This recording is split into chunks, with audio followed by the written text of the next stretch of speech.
Hello and welcome to NXTGEN Racing, the home of clean and fair sim racing for all.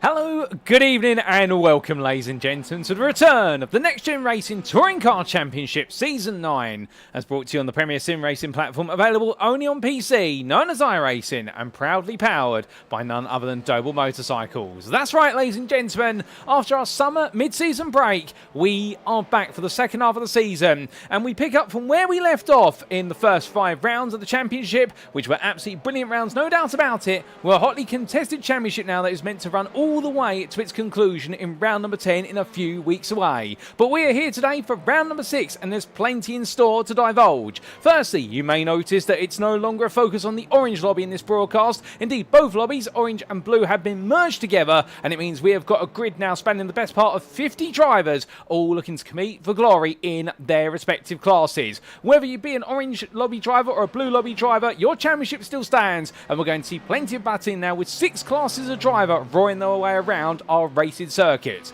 But as we welcome you all to this broadcast live from circuit side, of course this might be a live broadcast but we've taken the trip back in time because this round was meant to be the Croft Circuit. However, Croft did not make it onto the iRacing build recently, unfortunately, and indeed it is sorely missed. However, we decided to take a trip back in time to another circuit that has previously been the host of many a touring car race in latter-day years, and we are here back at the 2008 legacy layout of the Silverstone Circuit, and in particular the Silverstone International Circuit in the county of Northamptonshire in England. And as we can see, consisting of the best part of 2.24 miles of asphalt, it is a circuit which merges together some of the finest aspects that are sorely missed from the modern day Silverstone, none more so perhaps than the farm straight in towards the bridge up to Priory Complex, which has been deleted nowadays, but at one point of course being one of the most tremendous runs over the course of the circuit's direction, whereby drivers had to go from downhill to uphill in quick succession. But as we make our way back in time then to the 2008 Silverstone legacy layout, when we welcome you all to this live broadcast, you can be tuning in right now via free media platforms to your viewing pleasure.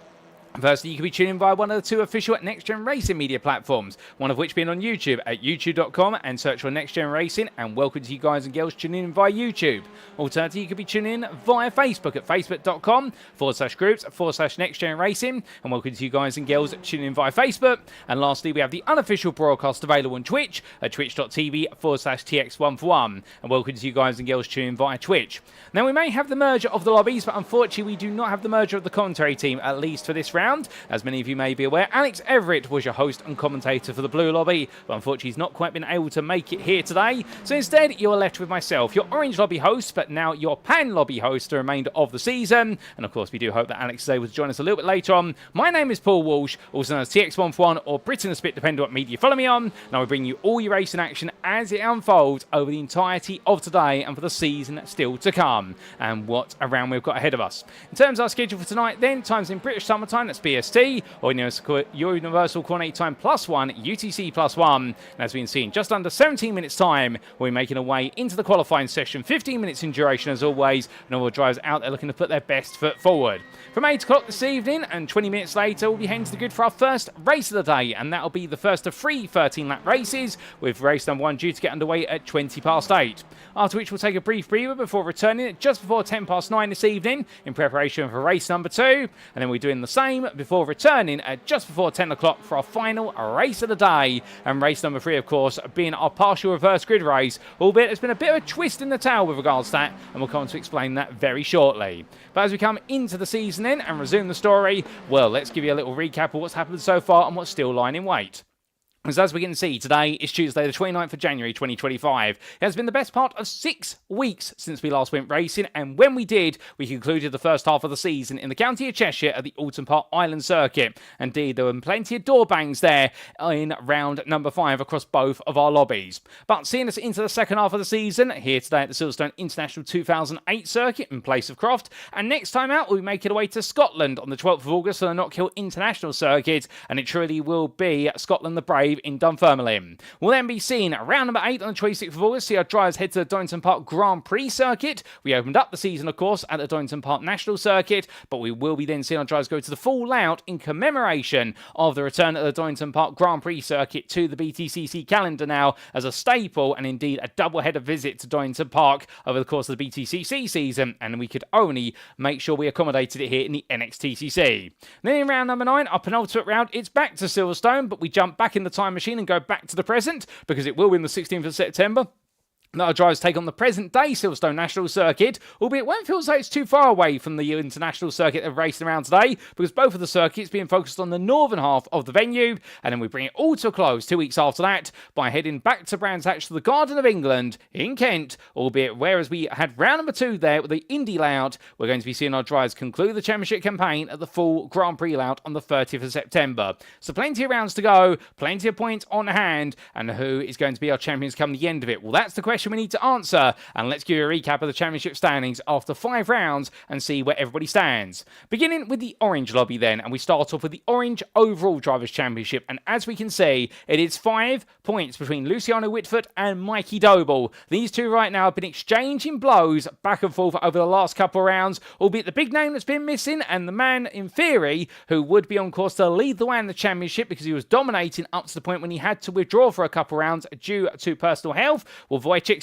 who is back today, we're very happy to see. He's recovered, and as I understand it, is back to full health, and he's back on the grid looking to mix up with Witvoet and Doble. How it would be rude of us not to talk about the 2 drivers between Mikey Doble and Wojciech, because in third, you do have Mikey's younger brother, Isaac Doble, who's been kicking up a storm on the virtual grid and also the real-life racing grid, as when he's not racing the NXTCC, he's been focused on the Ford Fiesta Juniors Championship under the BSRRC, and I do believe doing very well there, and he sits in third on 182 points. 3 ahead of Adam Delmont, and Adam Delmont, of course, always fired up and looking for a fight. Wojciech sits a further 19 points behind, and then outside the top 5, you have the first of the 2 sim racing collective drivers, and that is Tom Davidson. He's on 144 points ahead of the 126 of Andrew Pike, his teammate, and then we have William Guthrie in 8th place, who continue to try and settle down and find some form. It's not been quite with him so far this season, along with a lot of bad luck, and you have completing the top 10, Conrad Kula and Gavin Gardner.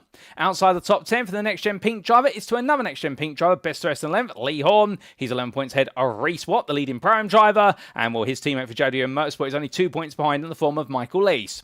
Lewis Delman and Joe Doble round off your top 15. Then we come to Alex Meredith in 16th place, 12 points ahead of Benjamin Gregory. It's Sam Verdolst, Matthew Addy, and Ben Altrier round off your top 20. And outside the top 20 in the Orange Overall Championship, we do have Nick Clibbins there, 21st, 2 points clear of Jamie Dory, who's had a lot of bad luck this season, is trying to arrest the rot, ahead of Yaroslav Sabula, who is only ahead of Stuart Winus based on result countback. Now we have Alan McCain, Kieran Smart, Duncan Mariah, Sam Smith, Alexander Paulik and Matthew Jordan completing your top 30. Matthew Jordan being your leading AM driver. Russell Fowler sits in 31st, and it's AMs all the way with Craig Tillerson moving up to 32nd after his results at Alton Park, ahead of Jonathan Collins based on result countback, with Sam Bradley, Marcel Fritsch, Callum Murray and Mark Sykes completing your overall championship. As for the Orange Pro-Am Championship, when the points are adjusted for our 14 Pro-Am drivers, Michael Lees leads by a single point over Lewis Delmont, and the pendulum seems to swing one way, then the other, and both drivers right now trying to land a knockout blow on the other, but neither so far has been able to get in the initial jab. Ben Altrier sits in third place for Full Tilt v Motorsport with Boosted Media, and 194 points. He'll be hoping that he can find some consistency going into the second half of the season, because that's kept him away from the top step so far, with Reese Watt sitting in fourth ahead of Stuart Winus, and indeed right now only 34 points completing your top 5. It goes to show you how close this Pro-Am Championship is. Matthew Addy sits 15 points further behind in 6th place, ahead of Nick Clemens and Alan McCain, and from the Iris Esports pair, it's then Full Tilt v Motorsport with Boosted Media's Benjamin Gregory and Duncan Rye for Goldwing Motorsport, who round off your top 10. Sam Van Oel sits in 11th, just behind his teammate with 4 points, and then Strat Scotland's Kieran Smart in 12th, ahead of Russell Fowler, with Sam Smith completing your Pro-Am standings. And going on to the AM Orange drivers, here we can see out of our 7 drivers, it's Marcel Fritsch who's now starting to break away in the absence of Mark Sykes for the last couple of rounds, and Matthew Jordan starting to come on strong. Marcel Fritsch really has been the consistent force, and he leads the way by his outstanding 46 points. Matthew Jordan will be aware of the fact that Sykes is back on the grid today, and therefore Sykes will be looking to try and strike back strong. However, Jonathan Collins and Sam Bradley in their fight for 4th meanwhile, and Craig Tillerson and Cal Murray are round off the standings there in the battle for 6th, separated by only 9 points. Coming on to the blue lobby standings, and in terms of your blue overall Drivers' Championship, it's Matthew Cheverton who has proven to be the dominant force this season so far. On 278 points, can anybody slow the Aztec Racing driver down? And I get the feeling right now the answer, at least what he'll be hoping, is no. But Ben Bennyworth and Slawomir Jarvosky fight for second, only 4 points between the two of them. We'll have service 6th there to Stephen Fry, albeit not the QI intellectual, but indeed the more intellectual touring car driver. And then you do have none other than Mike Barber in 5th place there, the Quatermass Motorsport driver, doing well, leading the prams ahead of Dylan Hunter by 16 points, and it's Nigel Stock a further 10 behind. In 8th, you have Joe Gibson ahead of Lewis Mason, with Phil McDougall finishing off your top 10, and from his 84 points, it's the 76 there of none other than Miltech Civic Cup racer Mark Hughes, who's ahead of none other than Donaldson. Sitting in 12th place is Mr. Donaldson, and then from Stanley Donaldson, it is going to be none other than Andy Oldhouse in 13th, ahead of Thomas Delaney, equal on points, but countback separating the two of them, with Mark Kent completing your top 15. Carl Thompson sits 16th ahead of Marcello Reles, with Piotr Jigoslavski, Sean Doby and Andy Chell completing your top 20. And as we come to the rest of the overall championship standings, in 21st, it's Matthew Williams ahead of Steve Johnson, with then William Kurtler, Gabriel Yilmaz and Roy Plummer completing your top 25. Then we'll have Dylan Hoffman sitting in 26th ahead of Jeff Nordstrom. And then we've got Wayne Douglas, Andy Cow and Dan Mould completing the top 30, with Jake Peart and Jeremy Nordstrom completing your overall Drivers' Championship for the Blue drivers. Coming on to the Blue Pro-Am class, and we can see our 14 drivers here, and it's Mike Barber who leads the way on his debut season by 12 points over Dylan Hunter. But what about between the two of them? And Mike Barber may be the newcomer who seems to be turning everything upside down, but Dylan Hunter, who's been a mainstay of the NXTCC for the last 3 seasons, well, the American driver is definitely showing his credentials there in the Pro-Am class. It's then Joe Gibson sitting in 3rd on 212 points, a little bit behind the top 2, but well clear of the rest of the field. Speaking of which, it's led by Cole Thompson, 171 points, and your top 5 is completed by Andy Holdhouse down 157. Phil McDougall sits in 6th ahead of none other Stanley Donaldson, with Matthew Williams, Dylan Hoffman and Jeffrey Nordstrom completing your top 10. And I must apologise to Hoffman, it's Dwayne Hoffman, not Dylan Hoffman there. Getting my names mixed up already. You'll find out how to get acquainted with these blue drivers. But you can see there none other than Jeff Nordstrom in 11th, ahead of Andy Cow, Jake Pitt, and none other than Lee Holmes. Coming on to the AMs in the blues, well, what we can see here, it's Nigel Stock who leads the way on 269 points, 30 clear of Lewis Mason, a similar picture in a way compared to the orange AM lobby. However, keep in mind that Lewis Mason always does have a trick up his sleeve, and he'll be looking to bounce back.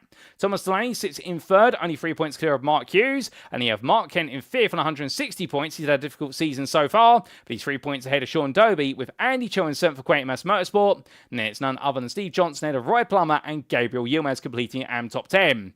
William Kurtler sits in 11th, and then it is Jordan Hogan who rounds off the AM standings. But let's talk a little bit about our circuit then as we complete the picture of the points. And we're here, of course, at the 2008 International Legacy layout of the Silverstone Circuit, located near the village of Silverstone in the Northamptonshire county of England, the United Kingdom. A big thank you for iRacing, not just for their brilliant simulator, but the track mats that come with it, and for capturing the Legacy layout of Silverstone before its overhaul in 2010. And what we can see here, 10 corners, many of them household names, some forgotten in the modern era, others a mainstay. But as the drivers roar the way around here, there's going to be no time for a breather, because this circuit is fast as they come. They'll roar the way from the start-finish line in towards Cops Bend at turn number 1, and as they roar the way for the right-hand sweeper, it's then the long charge in towards the Maggots hairpin at turns 2, 3 and 4. Coming out of there, it's then going to be the sweeping run down towards the old Abbey hairpin at turn number 5, while the heaviest braking zones on the circuit, and expect plenty of 2-3 wides, but as they emerge, they'll go up the farm straight for a brief while, or should I say go down the farm straight, because they'll descend under the bridge, only to roar the way upwards towards the Priory Brooklands complex at turn 7 and 8, and it's back through Love Field at 9 to complete lap via Woodcourt at turn number 10. Indeed, it's going to be fast, it's going to be furious, and it's going to be excited around here. But before we can go racing, a quick reminder of the rules. This is a fixed setup series with all setups provided to our drivers ahead of each and every race. Class-wise, with the orange and blue lobbies being merged, we should point out the classes remain as is. So there is no merger of the pros, the prams, and the AMs between orange and blue. They are all still fighting for their respective championships. And we'll talk more about how you can discern who's who on the timing tower when we head back to circuit side. And the driver classes remain finalised as the conclusion of round number 3. Now, as for our sprint races, the only thing that's changed in terms of how we set the grid grids is you'll notice that the race 3 grid shall be a reverse grid based on results of race number 2, as per usual, but the reversal position now will be drawn live from the commentary booth between 13th and 23rd. Previously, it was between 6th and 12th, but given the fact we have now expanded the grid back out, we will be expanding the reversal position there to give plenty more opportunities for drivers to be eligible for that reverse grid. And of course, it will all be done from the commentary booth after race number 2. Now, each driver shall have one fast repair available in each race, and each race will conclude after either the allotted lap amount or 30 minutes, whichever comes first. On top of that, we do have independent race director stewarding the races for track limit infringements and the deployment of the safety car, and we do have our regular penalties for track limit infringements there, from no penalty from the first to second warnings, all the way through to a drive-through penalty for the 5th warning, and those drive-through penalties must be served within 3 laps. Meanwhile, all racing incidents shall be reviewed post-round. We also do continue to apply success ballast, and just a quick recap in terms of it's applied going into qualifying of race number 1 based on the championship standings, and we update it for race number 2 based on results of race 1, and the same again for race 3 based on results of race 2. But notice there, we will be using success bars across each of our respective lobbies classes. So what that means is that the blue lobby drivers will have their success bars supplied, and will the orange drivers. Much like the championships, they stay apart even though they're all on the same grid. Now we need to add to that and remind you that we do have all the success ballast values on screen there, and where you can take a quick screenshot or pause the broadcast to make some notes as to who's got the most weight in the car. But we've got no time to wait here, ladies and gentlemen, as we head back to circuit side, and well, as all the drivers roar the way around, we're not too far away from going into qualifying, and we had a lot of rain before this practice session got underway, but over the course of the last 55 minutes, it seems as though the rain has gone away for a brief moment, and if anything, we're now starting to see a drying circuit, as we have most drivers now having converted from wets to dry tyres over the course of the last 15 minutes or so. But as we do say hello to a number of you in the respective chats there, we say hello to Katie Eames in the Facebook chat, and I'm doing good, thank you, Katie, and I can see Katie giving a big shout out there to the Verano Esports drivers, as always, and I do believe quite recently Verano Esports taken to the real-life grid and racing in Enduro car at the Donington Park circuit, although I believe it didn't quite go the way they wanted it to in qualifying, if my memory serves me correctly. But it's good to hear that Verano Esports, or should I say Verano Motorsport, are out there racing it in real life and racing an enduring car, and they did a great gateway into real life motorsport, and we wish them all the best in their real life adventures. We also do say hello there to Phil McDougall, who gives us a wave, and we give him a wave back in the YouTube chat, and he's absolutely excited there. He's going to be on the grid in amongst all of our drivers, and you will see him out there. He's currently in the pit lane, a little bit shy there, but parked up. We find a different camera angle, but he's waiting to go out there. And I see K Teams asking the Facebook chat, when did they decide to merge lobbies? And well, the decision was made over the course of the mid-season break, and well, a little bit of justification. We're going to be transparent here at the NXTGEN Racing crew. It's always appropriate to be transparent.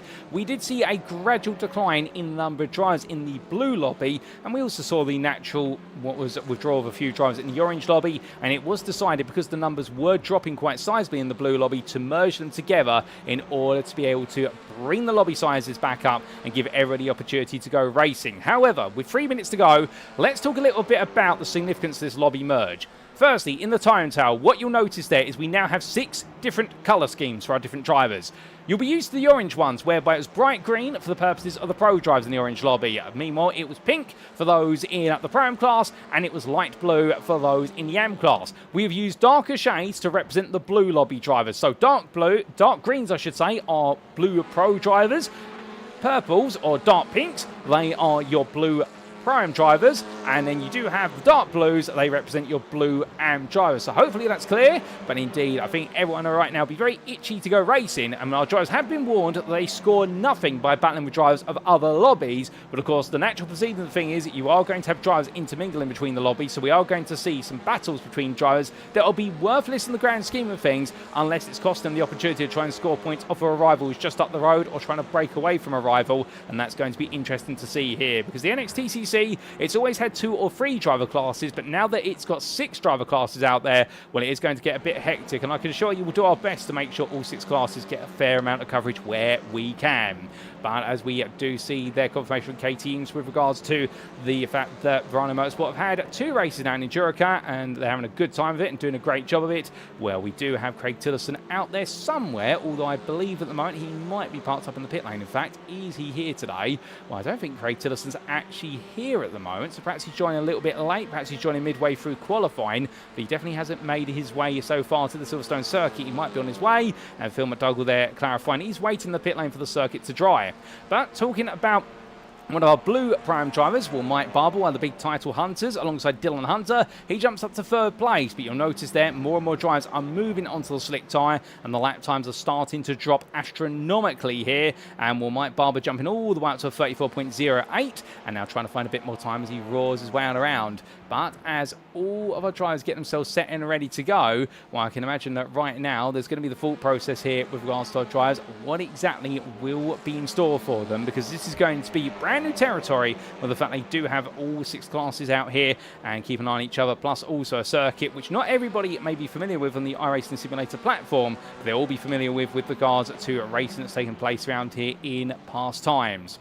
But speaking of a pastime, it's always a bit of a pastime to introduce new drivers to the grid. We do have a new name here today, and it's Fraser Rostance, who joins the grid and having recently made his adventure into iRacing, a highly decorated driver at Next Gen Racing for several years, racing on Assetto Corsa Competizione, on R Factor 2, on Race Room, you name it, he's raced on it, and a very decorated esports driver, but making his debut here on the iRacing platform, and he's going to be racing in the Blue AM class for Next Gen Black in a Honda Civic Type R FK10. But he comes on around for the final quarter. Without further ado, ladies and gentlemen, practice is complete. It's time to make our way into qualifying and see who's going to put it on pole in round number 6 of the championship.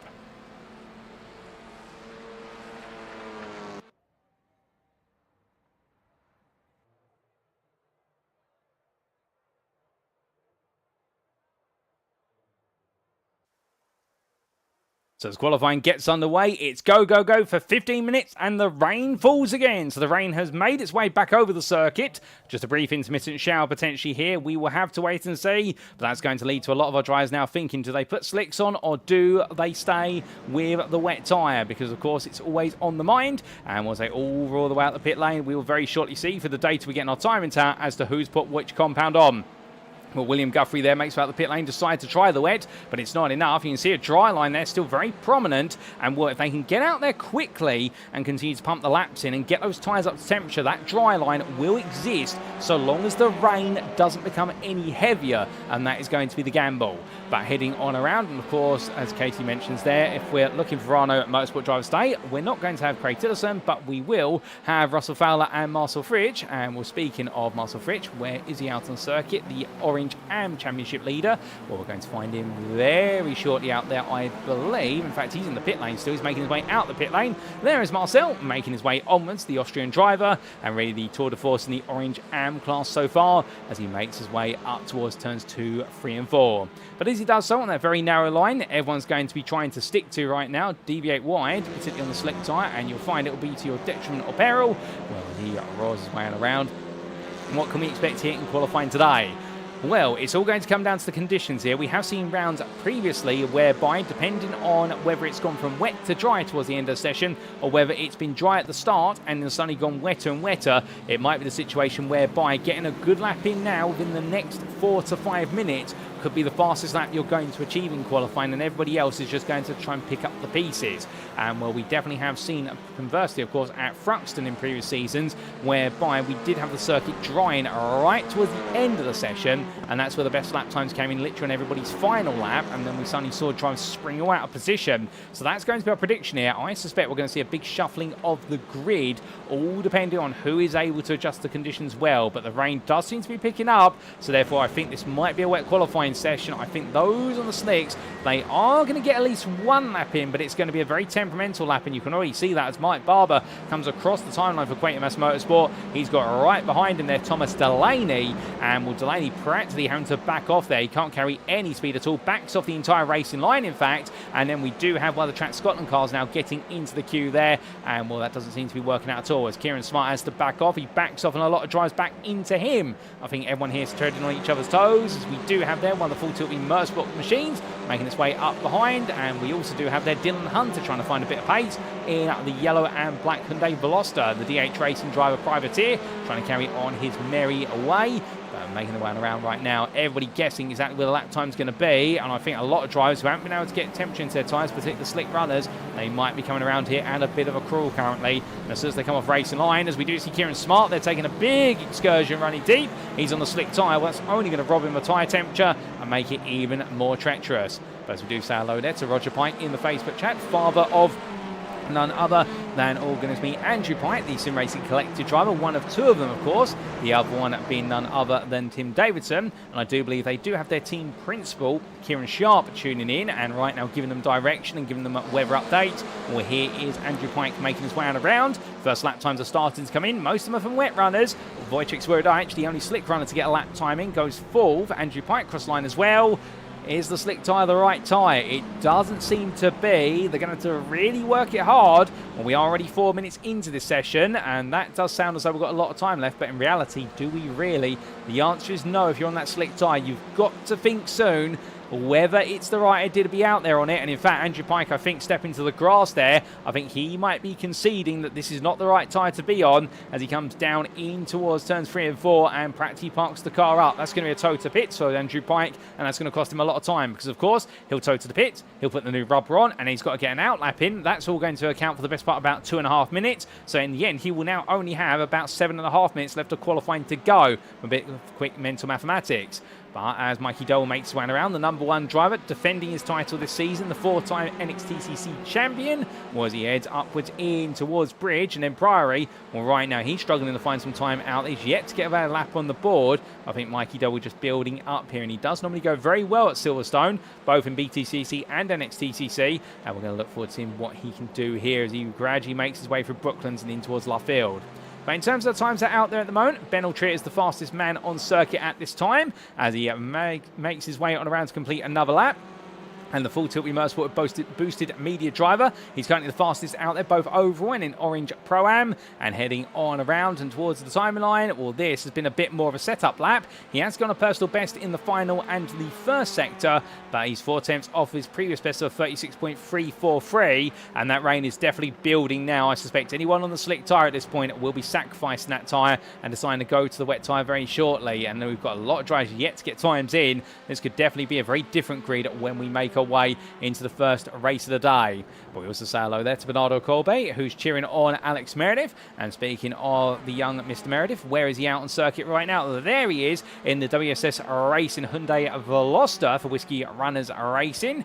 And as he creeps his way through turn number 2 in towards 3 and 4, very tricky there, Maggots, into the old Beckett's hairpin, in the fact that essentially what you've got to do is balance the car through turn number 3. It's been rounded off in the modern era with regards to that transition from Beckett's all the way back on yourself, what is now known as the National Loop. But in the older days of the International Circuit, it is a very jagged set of corners there, whereby you're essentially trail braking through turns 2 into 3 and then cutting your way through turn at number 4. It's not a hairpin as such, it's more a collection, always effectively 90-degree bends. But as we do see the youngster making his way towards Bridge, well, in the number 19 right now, he'll be looking for a good lap. He's yet to get a lap on the board. He's one of currently 15 drivers yet to get a valid lap time in, and everyone still trying to find some time out there as they trickle their way around.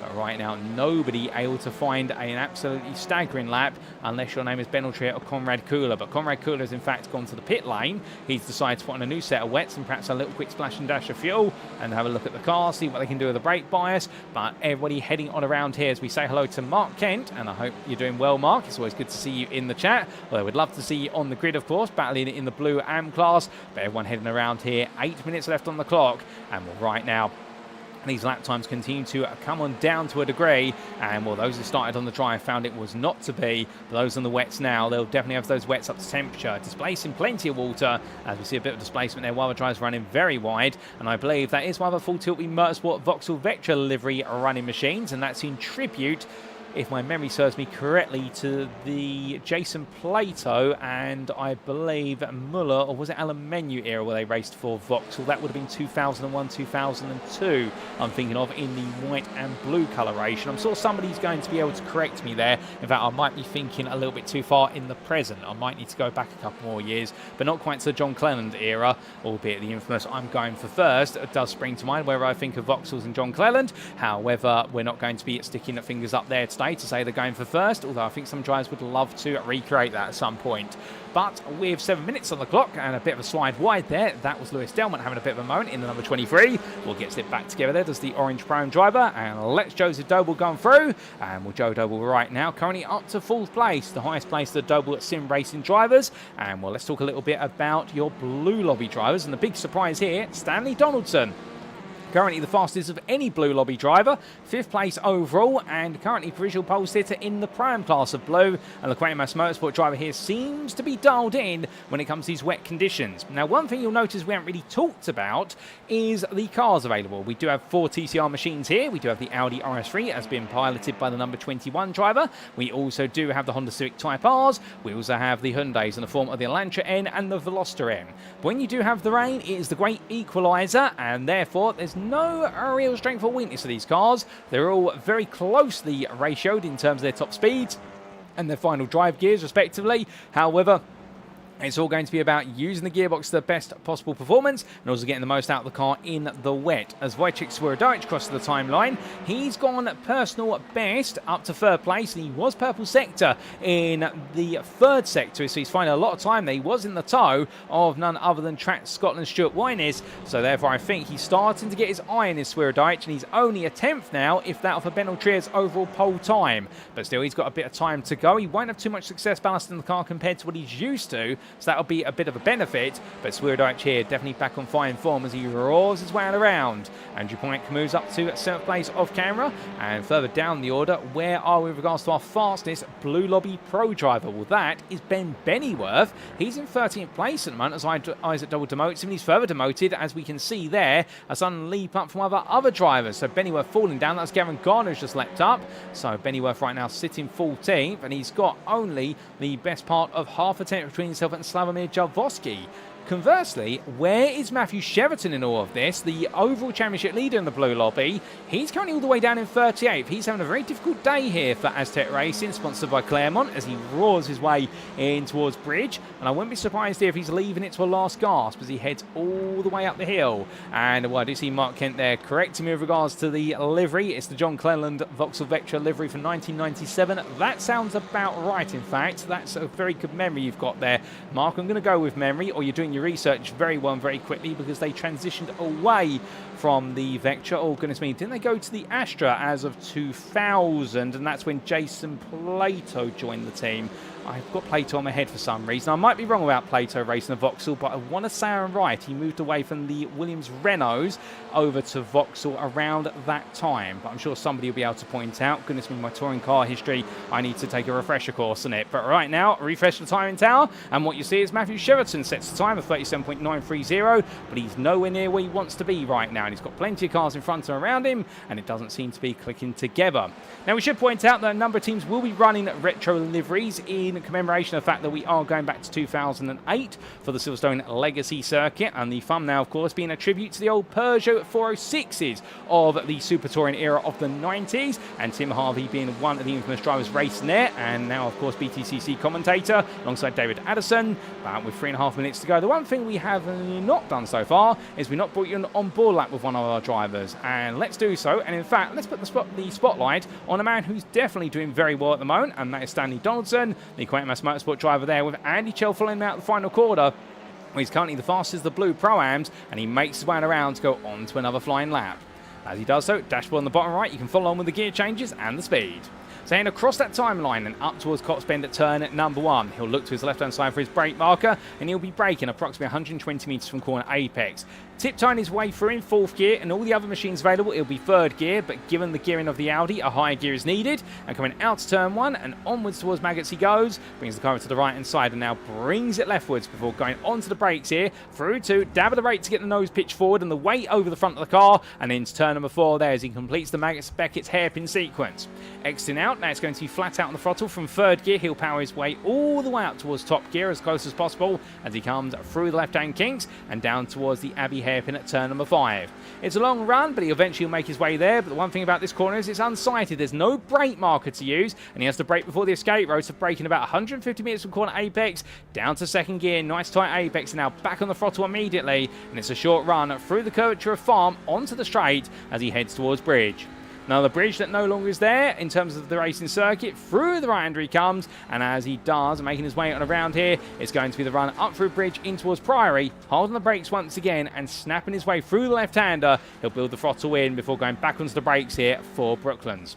onto the brakes and dropping down to third gear at this point, slowly winding down to a lower apex speed. He'll let the car drift to the inside here and towards Luffield Bend, because at the end of the day you want to be nice and tight here, let the car roll out slightly and then feed the throttle in as it comes through the apex, and now full throttle all the way to the timeline. It's been an absolutely smooth lap here from Donaldson, but what's it going to be in terms of personal improvement? And the answer is there's no improvement to boast about there, because Donaldson will stay 18th. That was not a personal best. He came close, but nowhere near close enough to move forward as he heads across that timeline. And we do say hello to Jonathan Berry of Berry Race in the YouTube chat, and I'm doing well. Thank you, Jonathan. I hope you're doing well as well. As everyone continues on through here, we're right towards the end now of the session as we see Donaldson there stepping aside, letting Andy Chell go. And as he does so, well, Matthew Addy now is the fastest driver of everybody out there. Wojciech Swierdajczyk gets within a tenth of him almost, but Matthew Addy with a 35.876. Jamie Dory goes fast now, and the circuit, one thing we noticed as well is it's not been raining the last 6 minutes or so the circuit's drying back up again, and we've got a couple of drivers who gambled going onto the slick right at the close of the session. Well, right now, things finished as they currently stand. It would be Matthew Addy who would be your Pro-Am Orange plus overall pole sitter, but Jamie Dory's close, but they're all on the wet tyre. But what can Ben Altrier do here? He's thrown at one last-ditch gasp at this as he makes his way on through Brooklands and in towards Luffield. Davidson jumps up to 5th place at 36.118. 30 seconds left on the clock. They will, of course, have their final lap, which they went on to when the clock struck 15 minutes. They'll be allowed to complete that lap, but it's looking as though right now all of our drivers here finding late improvements. Ben Bennyworth now up to 9th place. Sonny leaping all the way up there, the fastest Blue Lobby Pro driver by a sizable margin. Smith jumps up. Altrier, meanwhile, on the slicks. Altrier's nailed this. That's 7.5 tenths. He's made the gamble, and it's worked out. Is anybody else going to get up there on the slick right at the end? Mikey Doble moves up to 3rd. Mike Barber's up to 4th, but Altrier right now, he's got one more lap available to him with 6 seconds left on the clock to creep onto it. Well, if Altrier nails this next lap, surely he's going to be looking to a low 34s. He might even look at a 33, but he's got a lot of traffic in front of him. Can he find it as he glides his way through turn number 4? This is going to be the lap of the gods here from Ben Altrier if he's able to pull this off. Everyone else still making the way through. It's not over yet. Wojciech Swierdajczyk heads to the line. What can he do? He's on the wet tyre as Witvoet moves up to 16th. Michael Lees moves up to 4th. Swierdajczyk now up to 2nd, but it's a 35.1. It's not a 34. Altrier's got this, I think. I don't think anybody's going to get close.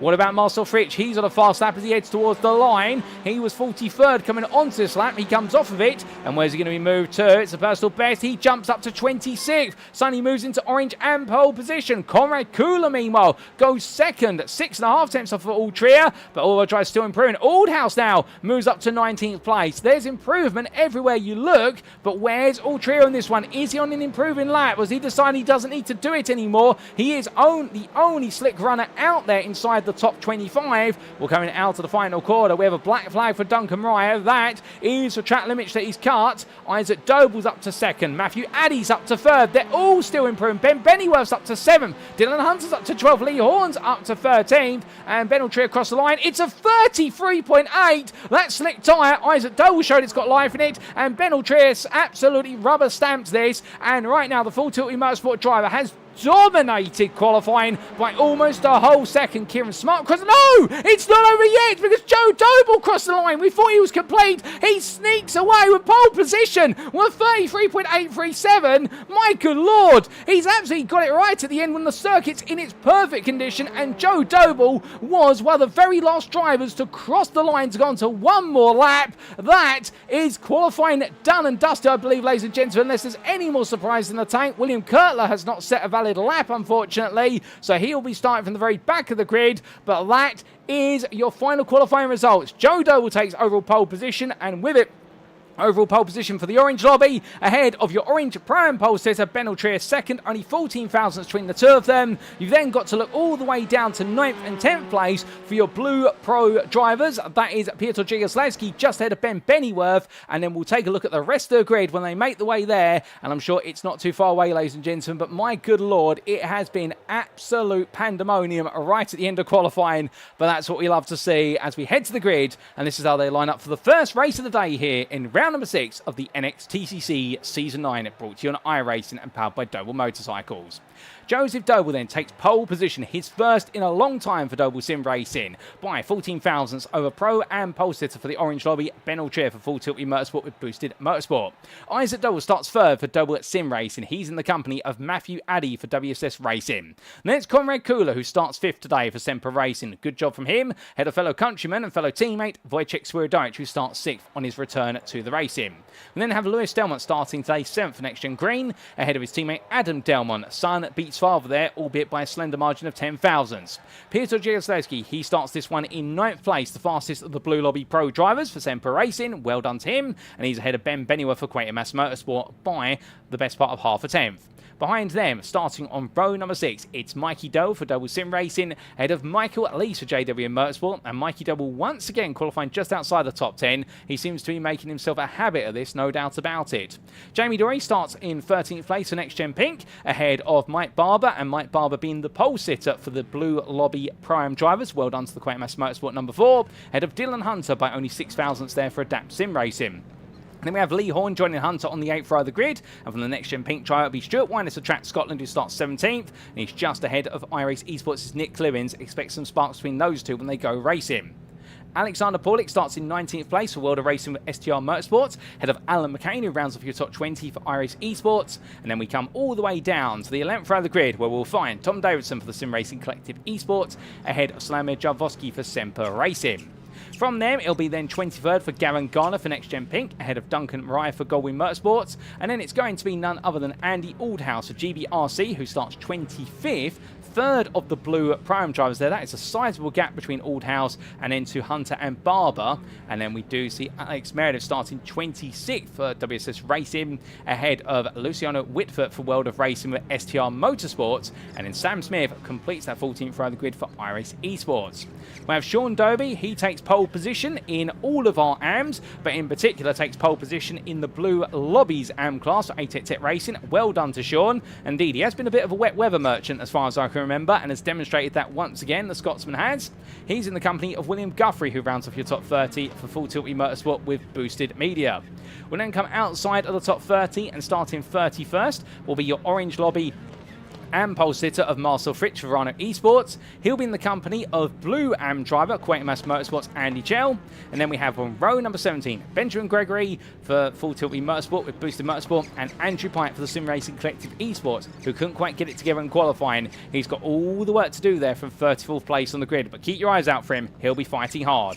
Starting 35th is Thomas Delaney for Next Gen Black, ahead of none other than Stanley Donaldson for Quatermass Motorsport. Next, Matthew Jordan, 37th on this grid for Next Gen Pink, ahead of Sam Vernos for Goldwyn Motorsports. And behind them, continuing the theme of Orange Prime drivers, it'll be Track Scotland's Kieran Smart, who starts 39th. Completing your top 40 on his debut will be Fraser Rostance for Next Gen Black, and behind them on row number 21, it is Reese Watt for JW Motorsport, head of Lewis Mason for Aztec Racing, with row number 22 going to Phil McDougall for CXR Project Black and Matthew Cheverton for Aztec Racing. Row 45, you'll find GBRC's Carl Thompson and Nigel Stott for Quest Autosport, both struggling in qualifying, and the same could be said for Joseph Gibson for Goldwyn Motorsports, ahead of William Kurtler for Aztec Racing. And on the final full row of the grid, starting 49th, Mark Sykes for No Valid Lap for WSS Racing, nor for GBRC's Mark Hughes, and last but not least, starting 51st, is WSS Racing's Jonathan Collins. So 51 drivers here, ladies and gentlemen, all set and ready to start this race, all eager to go, and we're not too far away before we do go green flag racing for the first of 3 races here at the Silverstone International 2008 circuit. And Roger Pike saying to calm down because I'll do myself an injury. Indeed, I don't know what's going to happen first. We get to the end of the race or my voice gives way, but we'll see what we can do. But as we hear the race director in my ear saying that the race will be starting in 10 seconds with the lights out procedure, we do say hello to Simon Hunt there, who's cheering on the Quatermass drivers. And more, ladies and gentlemen, we are only seconds away from seeing the lights, and with it, the resumption of the championship racing.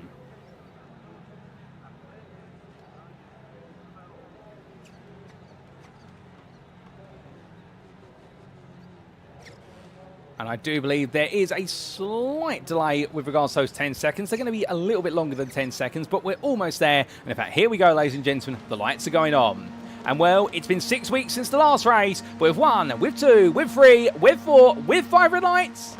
It's lights out and away we go here for the second half of the season, and they're all struggling off the line. Joseph Doble hits the box of neutrals. He pretty much rolls off the start, but as he does so, Ben Altrier meanwhile leaps into lead, and they all come charging into Cops Ben for the first time of asking. Too wide there goes Wojciech versus Lewis Delmont, and Conrad Kula as well getting ahead there as he squeezes out the inside. But all the drivers here right now tiptoeing the way on around. We had a bit of difficulty for a couple of drivers further back, but most have made it on through. And looking on further back there, we do have, well, in fact, I think we had a bit of an instant towards the entrance Cops Bend at the very back of the field. We'll get a replay of that when we can, but all the drivers roaring the way on down right now, and as they do, well, we can see that side by side between Luciano Witvoet, Lee Horn and Slamir Jalowski. Jalowski trying to keep his fellow pro driver at bay as they come through turn number 4 and up towards the Abbey hairpin they go. No completely dry circuit at the moment. You can see a very prominent dry line, so everyone right now tiptoeing onto that, but some drivers opting with the wets, but the majority going with the slicks, and I wonder whether it's the right call. Ben Altrier meanwhile has gone very deep down into the Abbey hairpin, and with that I believe he's dropped a lot of places. Yes, he has. He's dropped all the way down to 10th place. That's a move being made there by Ben Bennyworth on Piotr Jegoslecki, back up to 7th, leader of the Blue Lobby Pros, and coming through the Priory Bend, where they all queue up. A poke up the inside meanwhile, that is Lewis Delmont being attacked by Mikey Doble, and well, I believe, ladies and gentlemen, we do have our safety car out there at the moment, and well, with the safety car out there, it does mean we are going to be seeing a bit of a pause in the racing very shortly as all drivers make the way on through, and in fact we have a safety car for the first time this season, at least for our Orange Lobby drivers, but I believe our Blue Lobby drivers are a bit more familiar. So the racing will be neutralised, and that will be due to the open lap incident, which we didn't quite catch on camera, but as everybody brings themselves back now to what will be crawling pace, well, this is going to extend the race distance, no doubt about it, and perhaps those who invest in the wet will be hoping they can either use this as an opportunity to now get onto the slick tyre, or that the rain will get a little bit closer soon, because there's a lot of cloud around the Silverstone circuit at the moment, but is there rain on the way? I'm not sure there is. But with that, it's Isaac Doble then, who leads after one lap of racing ahead of Conrad Kula, with Matthew Addy and then being in third, your Pro-Am leader for the Orange Lobby, ahead of Wojciech Witvoet. Lewis Delmont sits in 5th place, ahead of Mikey Doble. Leading pro driver from Blue Lobby is Piotr Jegoslecki in 7th, ahead of Joseph Doble, with Ben Altrier after that phenomenal start, dropping all the way to 9th, ahead of Ben Bennyworth, who rounds up your top 10. Adam Delmont sits best to rest in 11th.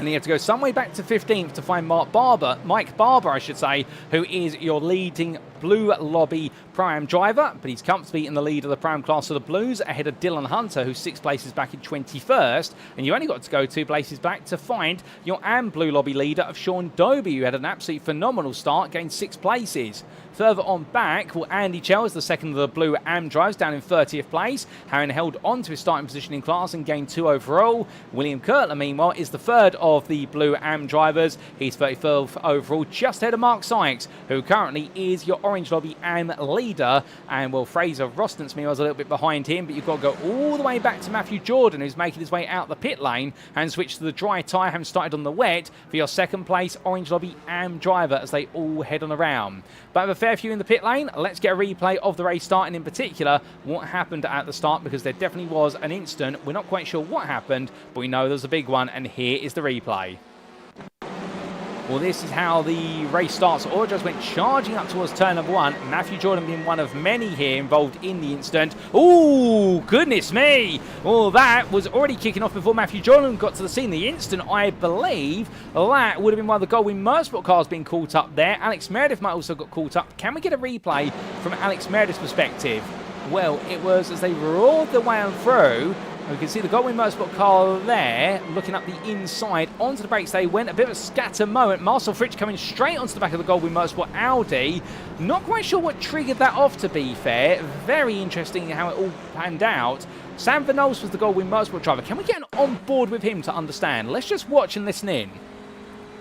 So made his way onwards, and well, as he did so, he's going to see very shortly a big check up there for several drives. Marcel Fritsch checking up, car going backwards. That was Stuart Weiner's point in the wrong direction. Well, there's a lot to unpick there, but we can't unpick it any longer, ladies and gentlemen, because we need to head back to our live racing. And as we do, the safety car is going to be in at the end of this lap. So a dramatic opening corner for many a driver. A lot of repair work going, but it looks like Stuart Weiner's was right at the epicenter of whatever happened. I wonder whether Nick Clemens, because he is registered as having it off track at the start of the race. I wonder whether there's an incident between Clibbins and Winus. Winus ended up getting turned around 180 degrees, and that's what set things off. Well, we will see. But as we come back, we're not too far away from going racing. We are still under safety car conditions at the moment. However, we can see Isaac Doble here is backing up the field, and very soon he will dictate the pace because the safety car is already making its way through Luffield Bend, and Isaac Doble very shortly will get the call that the safety car is across its pit entry line,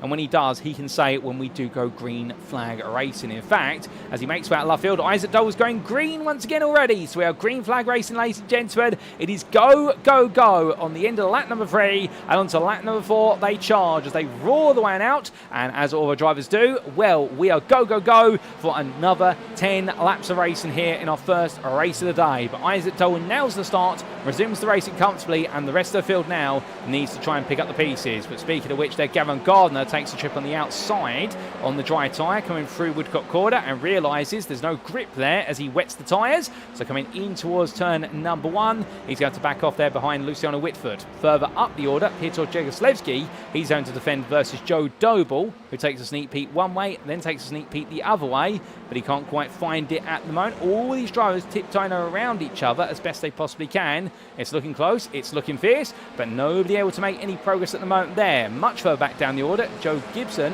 well, he's looking for an opportunity here for Goldwyn Motorsports versus Fraser Rostance up around the outside.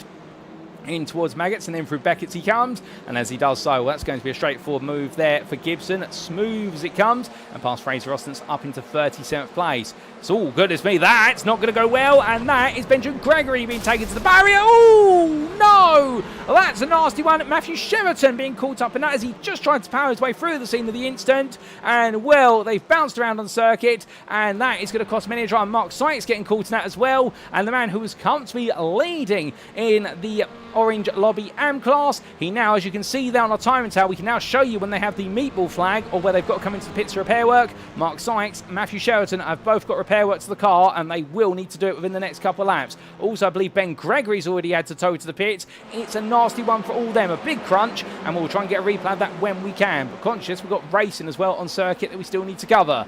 But as Matthew Addy comes across the line, leading orange lobby pro-am driver at the moment, runs a bit wide, however, gets washed out wide, as does Conrad Koulos. They're making mistakes there. Lewis Delmont looks an opportunity. Can he go around the outside? Lewis Delmont does there as Addy tries to force the issue, but it's not going to work out. And we ride on board and look back from the rear of the number 23. And the next gen green driver here looking very happy as he comes out of the right-hander and through the curvature down towards the Abbey hairpin. Making the pass around the outside there, Conrad Koulos. Koulos still struggling as Matthew Addy gets boxed in behind the Semper Racing driver. They're going to go too wide on the dry line here. We can see how narrow that line is. They're both fighting for the space. Addy in the end comes blazing into the braking zone, just about stops it, but he gets swept back in return, and that's Mikey Doble and Conrad Koulos side by side as they make the way underneath bridge.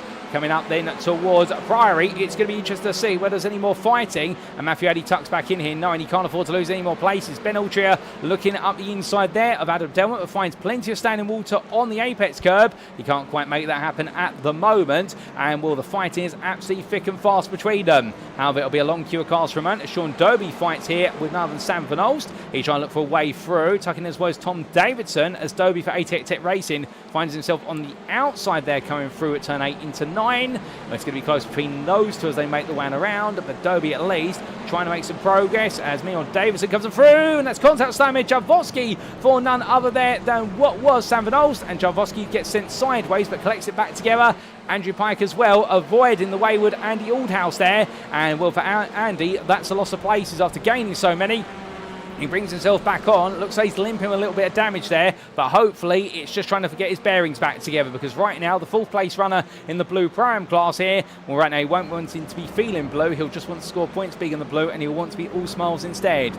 Going through turn 1, he's got the growing presence of Lee Horn and Phil McDougall not too far behind, as we do see there the car of Mark Sykes leaving the pit lane, and that is now effectively a lap down as it rejoins the race in action, albeit he's got plenty more to come, as that's the car off into the grass in the distance. That's Sam Van Olst, who's had a very long trip to the grass. Andy Chell has just rejoined in amongst the pack here versus Gibson and Mariah. So everywhere you look right now, there's absolute chaos here, albeit I think the circuit conditions not helping in regards to that. And we're roaring the way outwards, and we can see there, side by side goes Andy Chell versus Duncan Mariah, whose livery doesn't seem to want to appear on the car at the moment, but I can assure you that's a Goldwyn Motorsport Honda.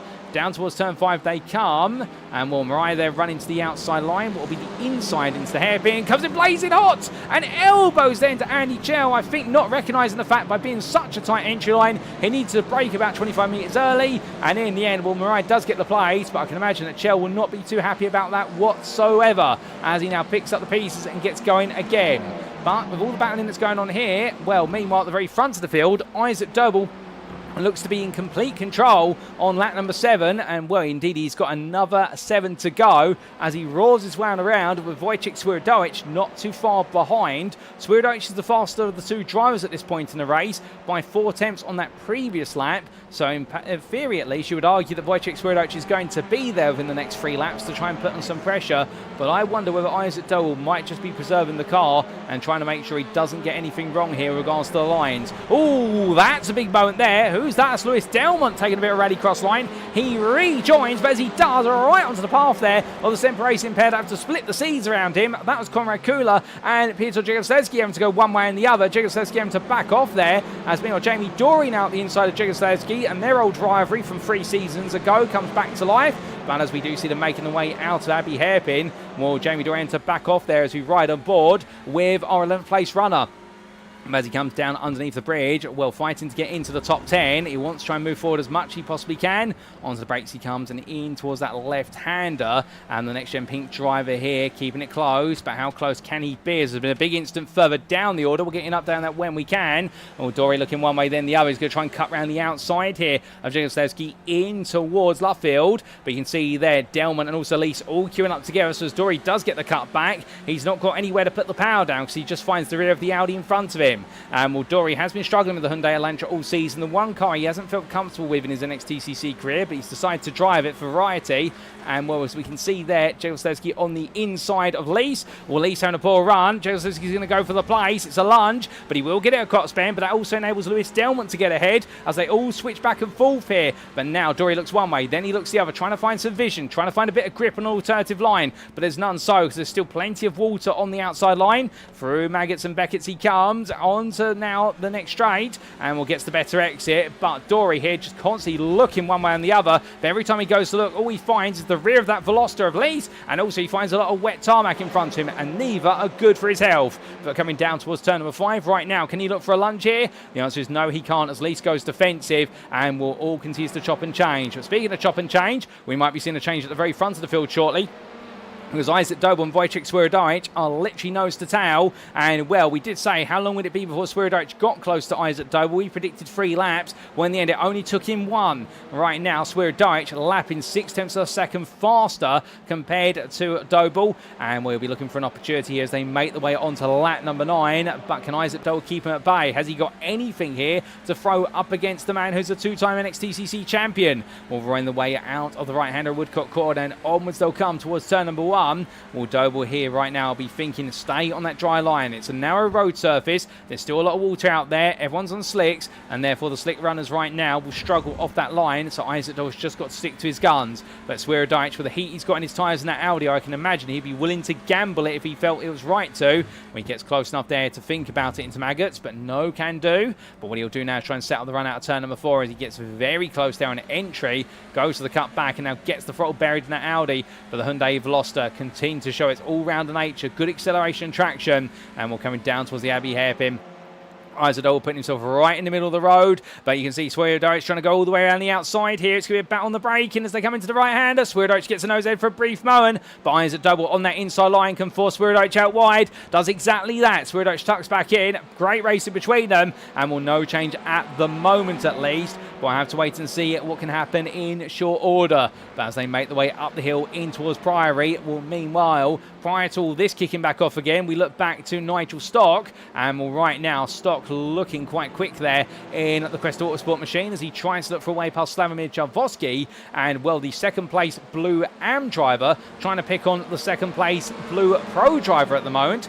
He's thinking about the move here coming down in towards Abbey Bend. Behind him is Ben Bennyworth, so right now he's a bit of thorn in amongst the pair of them. He's going to go around the outside if he can. Well, Jaworski on the wet tyre, it should be pointed out. He's the only wet runner inside the top 30, and he's trying to hold on to that 30th place spot. But is he going to be able to? I'm not quite sure.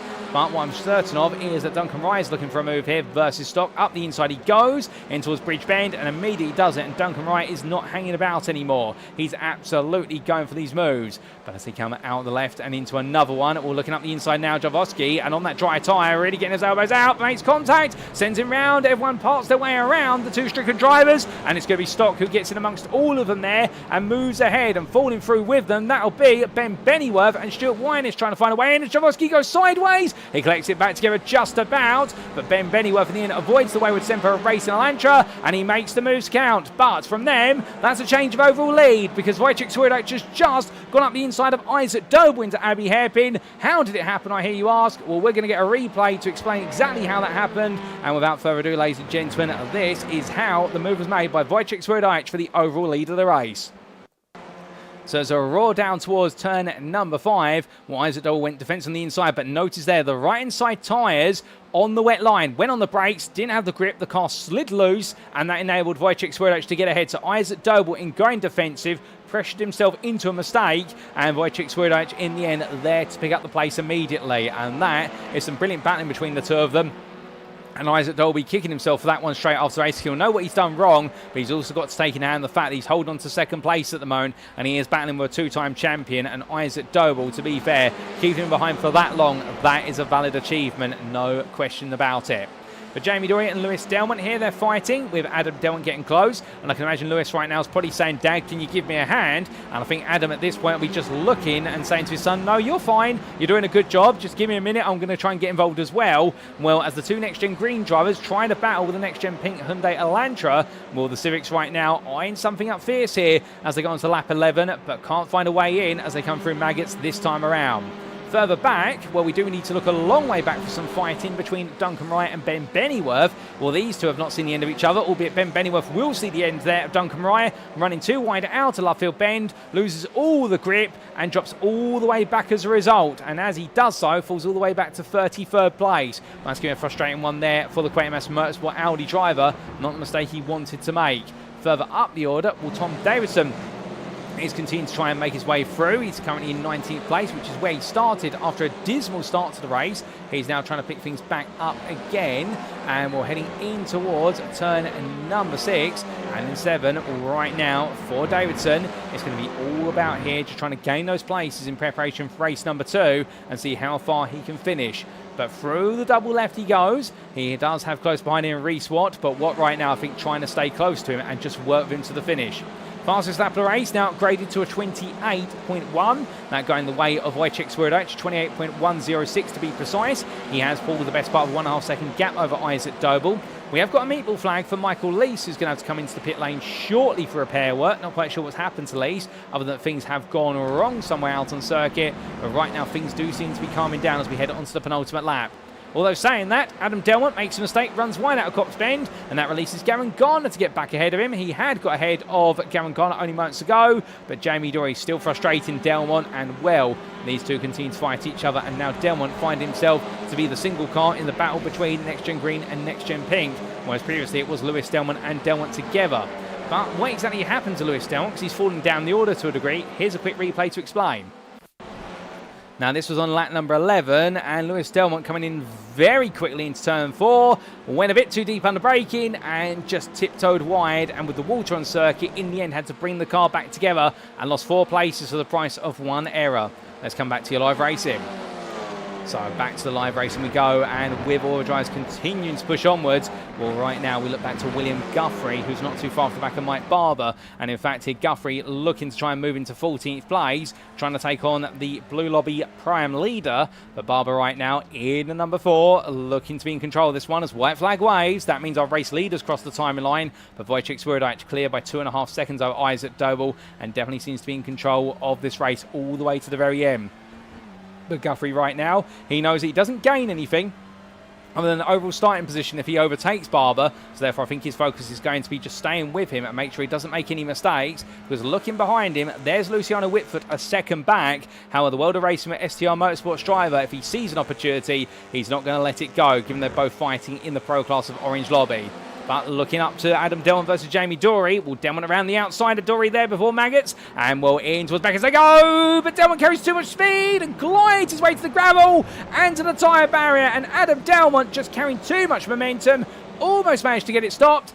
Didn't quite in the end, and Adam Delman there, 10 out of 10 for trying, but not 10 out of 10 for retardation of the car there, because there it just slid all the way to the tyre barrier. But meanwhile, looking here, we've got a fight going on between Watt, Davidson, Pike and Hunter, and we're heading all the way down towards turn number 5. Well, right now, Davidson and Pike, the two teammates fighting each other and trying to keep Dylan Hunter at bay, as Rhys Watt just wants to get away from this himself. They're all tripping over each other's toes, and Dylan Hunter in particular wants to clear them to go hunting after Mike Barber. But from them struggling and stumbling over each other, one driver who hasn't struggled here today, the checker flag beckons, and on his return from ill health, Wojciech hasn't lost a moment, he hasn't lost a bit of pace, because he's going to come home your winner here in race number 1 today at Silverstone International, ahead of Isaac Doble, who takes second place, and then it will be Mikey Doble who rounds off the overall podium, both overall in general and also in the Orange Lobby, ahead of Joseph Doble, who finishes 4th. It's a brilliant result there for Doble Sim Racing 2-3-4. Matthew Addy is your prime winner in the Orange Lobby, ahead of Ben Altria, who's second place in the class, and then it will be Conrad Kula, who finishes 7th, ahead of Jamie Doran and Gavin Gardner. Piotr Jegosleski takes the pro win from the Blue Lobby. Well done to Piotr Jegosleski for that. That's a phenomenal drive. And then in 12th place, taking the Blue Prime win, Mike Barber, an important win to keep him ahead of Dylan Hunter in the Prime Blue Championship. You'd have to go a little bit further back to Dylan Hunter, who finished 19th, second place in Blue Pro-Am. And then we do have Sean Doby, who takes the win in Blue Am, 23rd on the road. But what a drive from the ATEC Tech Racing driver there, a phenomenal performance. Second place in his class will go to Nigel Stock, who finished in 28th, a little bit further back. And we should point out that Stanley Donaldson was just ahead of Sean Doby to take 22nd, third in the Blue Lobby Pro-Am class. And then we do have a bit further back Ben Bennyworth in 32nd. Matthew Jordan comes across the line to make it another Orange Am win. Well done to him. I believe that's now his 4th win of the season. He's picking up those wins quite quickly. Andy Tell was just behind him, 3rd of the Blue Am drivers, ahead of Lewis Mason. Marcel Fritsch will come across the line very shortly, just behind William Kurtler to take 40th place, but for him 2nd place in the Orange Am class. Fraser Ostens on his debut, 41st, but caught up in some of the drama, and will understandably will look to learn from that and move into race number 2. And Mark Sykes, the last of your finishers there, will be a lap down, 42nd, but 3rd place in the Orange Am class. Goodness me, ladies and gentlemen, what a chaotic first race of the day. 52 drivers in the end, and well, we saw plenty of battling everywhere we looked, but for Wojciech Witvoet, it's a return to the top step immediately. He has not missed a day of racing the TCR Championships, and indeed in the NXTCC he's demonstrated that completely, because what a phenomenal drive from the number 80 driver, and will get himself right back into fine form. As all the drivers pile their way into the pit lane in quick succession, well, it's going to be a quick transition over to our next race of the day, and with it we look to the scenic view and take you through those race results subject to any stewards' inquiries, and here they are. So as we can see then, in our first race of round number 6 of the NXTCC Season 9, brought to you on iRacing and powered by Doble Motorcycles, Wojciech Witvoet, your winner for Semper Racing by 3.4 seconds over Doble Sim Racing's trio of Isaac Doble, Mikey Doble and Joe Doble, with Isaac and Mikey both on the overall podium. Matthew Addy, 5th there for WSS Racing, your Pro-Am Orange winner. Well done to him by 4 seconds. Over Full Tilt V Motorsport with Boosted Motorsport's Ben Altria. Altria in the end recovering well to 6th after a difficult start, whereby he lost it all at Abbey and had to build it back up again. But a bit as a believing man, he definitely believed in himself and finished ahead of Conrad Kulu, who finished 7th there for Semper Racing. It was a further 2.5 seconds back to Jamie Dory for NXTGEN Pink, who with his teammate Gavin Garner almost completed the top 10, albeit the top 10 was completed by your Blue Pro driver, your Blue Pro winner there of Piotr Jegosleski for Semper Racing.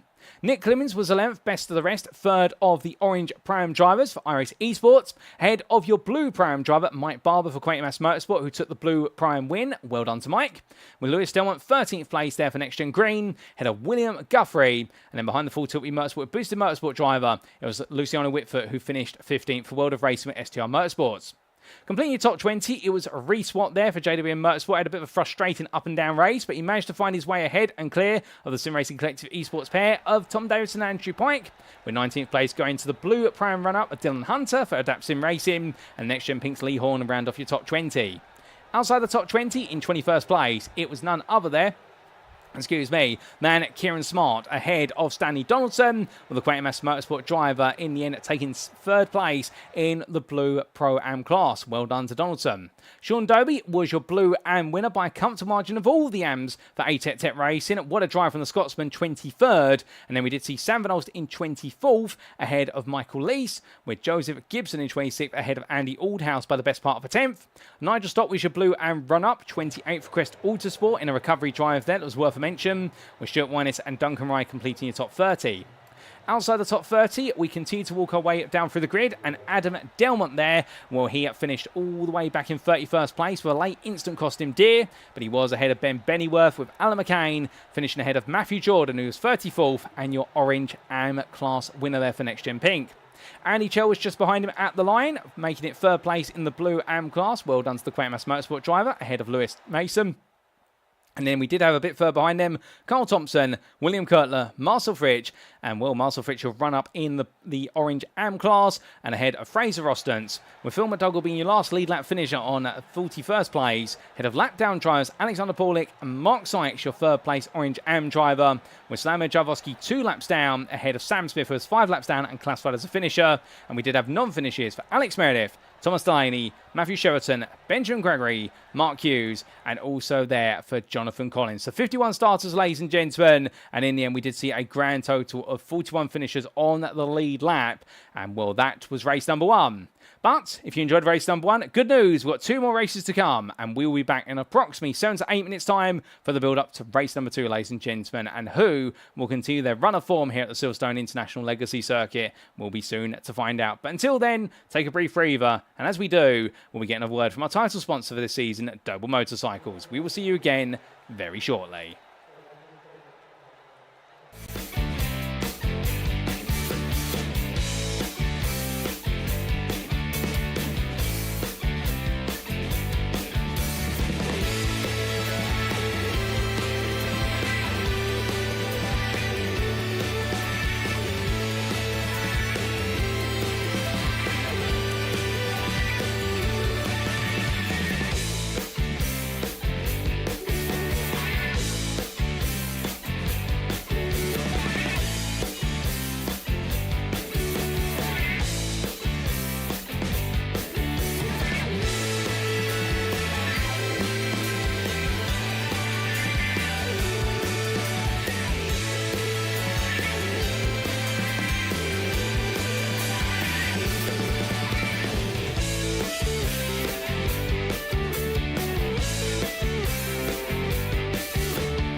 Speaking of Mikey Doble Racing, if you'd like to support Mikey as he pushes it to the limit out on track, you can do so by following the Mikey Doble Racing Facebook page as seen on screen.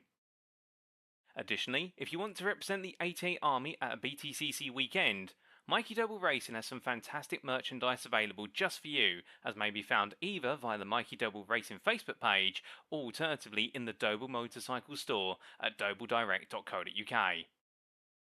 Don't miss out on being a part of the 88 Army today.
And we are back, ladies and gentlemen, for race 2 of 3 here today at the Silverstone International Legacy Circuit from 2008.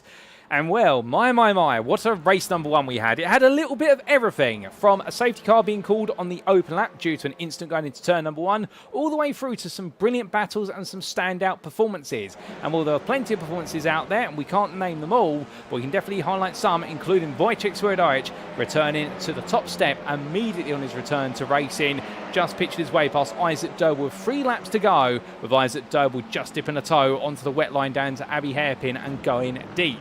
There was great performances further down, including none other than Matthew Addy taking Orange Pro-Am honours just ahead of close rival and good friend Ben Trier, and in the AM classes, well, how was that for Sean Doby, taking the AM win overall by a sensational margin and dominating the blue AM class with it. But more is to come, with 3 minutes to go before we go racing again. Well, the clouds are coming over Silverstone, but it looks as though it's a relatively dry circuit, at least for the time being. But can we get a word or two from one of our drivers before we do go racing for this next time? Let's see what we can do. And well, we might be able to get a quick word from one of the drivers out there. And in fact, I think we're going to try and get a word from Ben Trier and hear his thoughts on that race number 1. Give us a brief moment, ladies and gentlemen, and we're going to bring him into the patch room for the car. So as we do get a patch through to Ben Trier. Ben, good evening to you. Have you got time for a quick chat? Yes, mate. Yeah, I've always got time for you. Ben, a challenging race number 1. You almost had pole position in the crazy qualifying session, but we can't talk about that right now. What we'll talk about is that race start. Leading the race for a brief moment, and at Abbey Hairpin fell all the way down, but fought your way all the way back up to 2nd place in Pro-Am. How was that for you? Yeah, it was quite a lot of fun, to be honest. The move from Conrad 2 cars back, give or take, in the wet side of the track, just he had no stopping power and he tagged my rear, turned me around. It happens. Things like that happen in difficult conditions. I tried to make the most of it. Seems to pull my way back up to the front, which I was pretty happy with. Well, you pulled your way back up to the front, no doubt about it. We've got another race to come now. You're close with your rival Matthew Addy. Can we expect you to be trying to overtake him into the opening quarter, or are you going to play it safe? He and I have a bit of a unspoken alliance at the moment. We're trying to push our way towards the front together. So I'm happy to work with him. He's happy to work with me. We both want to try and make it further up the field on the championship. Oh, fair play. I love the sound of the unspoken alliance. Well, with that, we'll leave you to it. Good luck in race 2, and we'll see you at the checkered flag. Thank you, mate.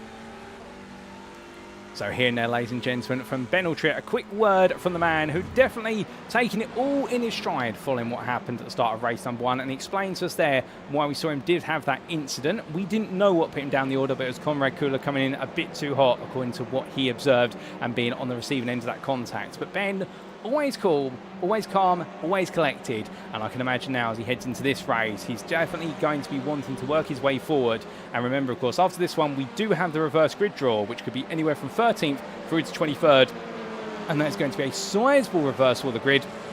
And a lot of our drivers will need to get themselves mentally ready for what is to come. But speaking of what is to come, only 30 seconds away before we head to the grid for the second time today, ladies and gentlemen. So if you haven't had that toilet break, if you haven't got yourself some liquid refreshment, and indeed, I've just noticed I haven't topped up my water glass after race 1. Well, we have to definitely do so after race number 2. Now is the time to do so, because when we come back, you're not going to want to miss. The 13 laps are about to unfold in our second race of the day here in the Northamptonshire countryside.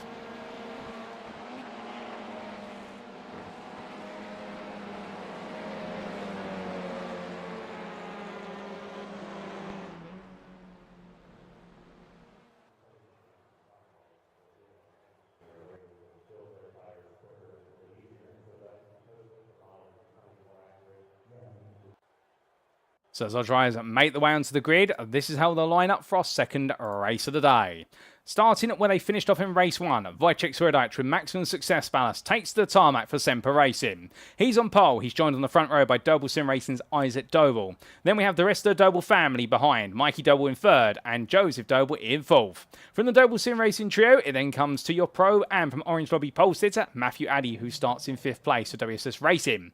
He's in the close company of good friend and mutual alliance rival of Ben Trier for Full Tilt Motorsport with Boosted Motorsport, with Conrad Cooler starting 7th for Semper Semper Racing just a little bit behind. We then have Next Gen Pink for Jamie Dorian 8th, ahead of Gavin Garner, his teammate. And then we have Piotr Jegoslavski, the highest placed Blue Lobby Pro driver, starting 10th for Semper Racing. On row number 6, we'll have Nick Lewins for iRace Esports, ahead of fellow Pro-Am driver, albeit Pro-Am Blue Pole sitter, Mike Barber for Quatermass Motorsport, who'll be looking to make it 2 from 2. Lewis Delmont starts 13th for Next Gen Green, ahead of William Guthrie for Full Tilt Motorsport. And then we do have Luciano Witvoet for Welder Racing with STR Motorsports, the Dutchman starting 15th, and known forward is where he needs to go. For Esports will keep him company from 16th on the grid for JWM Motorsport. And then we have Tom Davidson, the Sim Racing Collective esports driver who only made 2 places when all was said and done after race number 1. Can he make plenty more in the second race of the day? We'll have to see. Andrew Pike, his teammate, lines up alongside in 18th, the bigger gainer of the two, having started 34th in race 1. A phenomenal job there to move to 18th. With Dylan Hunter, the second of the Blue Pram drivers, starting behind them 19th on row number 10. Speaking of row 10, completing it, it's none other than Lee Horn for Next Gen Pink. He rounds off your top 20. 21st goes to Track Scotland's Kieran Smart, ahead of Stanley Donaldson for Quatermass Motorsport. We then have your blue and pole sitter, 23rd for ATX Racing's Sean Dobe. This is going to be a dry race. Can he perform some miracles in the dry as much as he can in the wet into dry? We'll have to see. Sam Van Oel starts 24th for Goldwyn Motorsport, ahead of JWM Motorsport's Michael Lees, but directly behind him will be his teammate from the Blue Pro-Ams. It'll be none other than Joe Gibson. We'll then have none other than it's Andy Aldhouse starting 27th for GBRC. He's ahead of Nigel Stott for Crest Autosport. We're Stuart Winus for Track Scotland and Goldwyn Motorsport's Duncan Rye completing your top 30. 31st on this grid will be Adam Delmont, who will need to put the disaster at the end of race number 1 behind him and look forward to this one for Next Gen Green. If not, he'll be in the close company of fellow pro driver from the Blue Lobby of Ben Bennyworth for Quatermass Motorsport.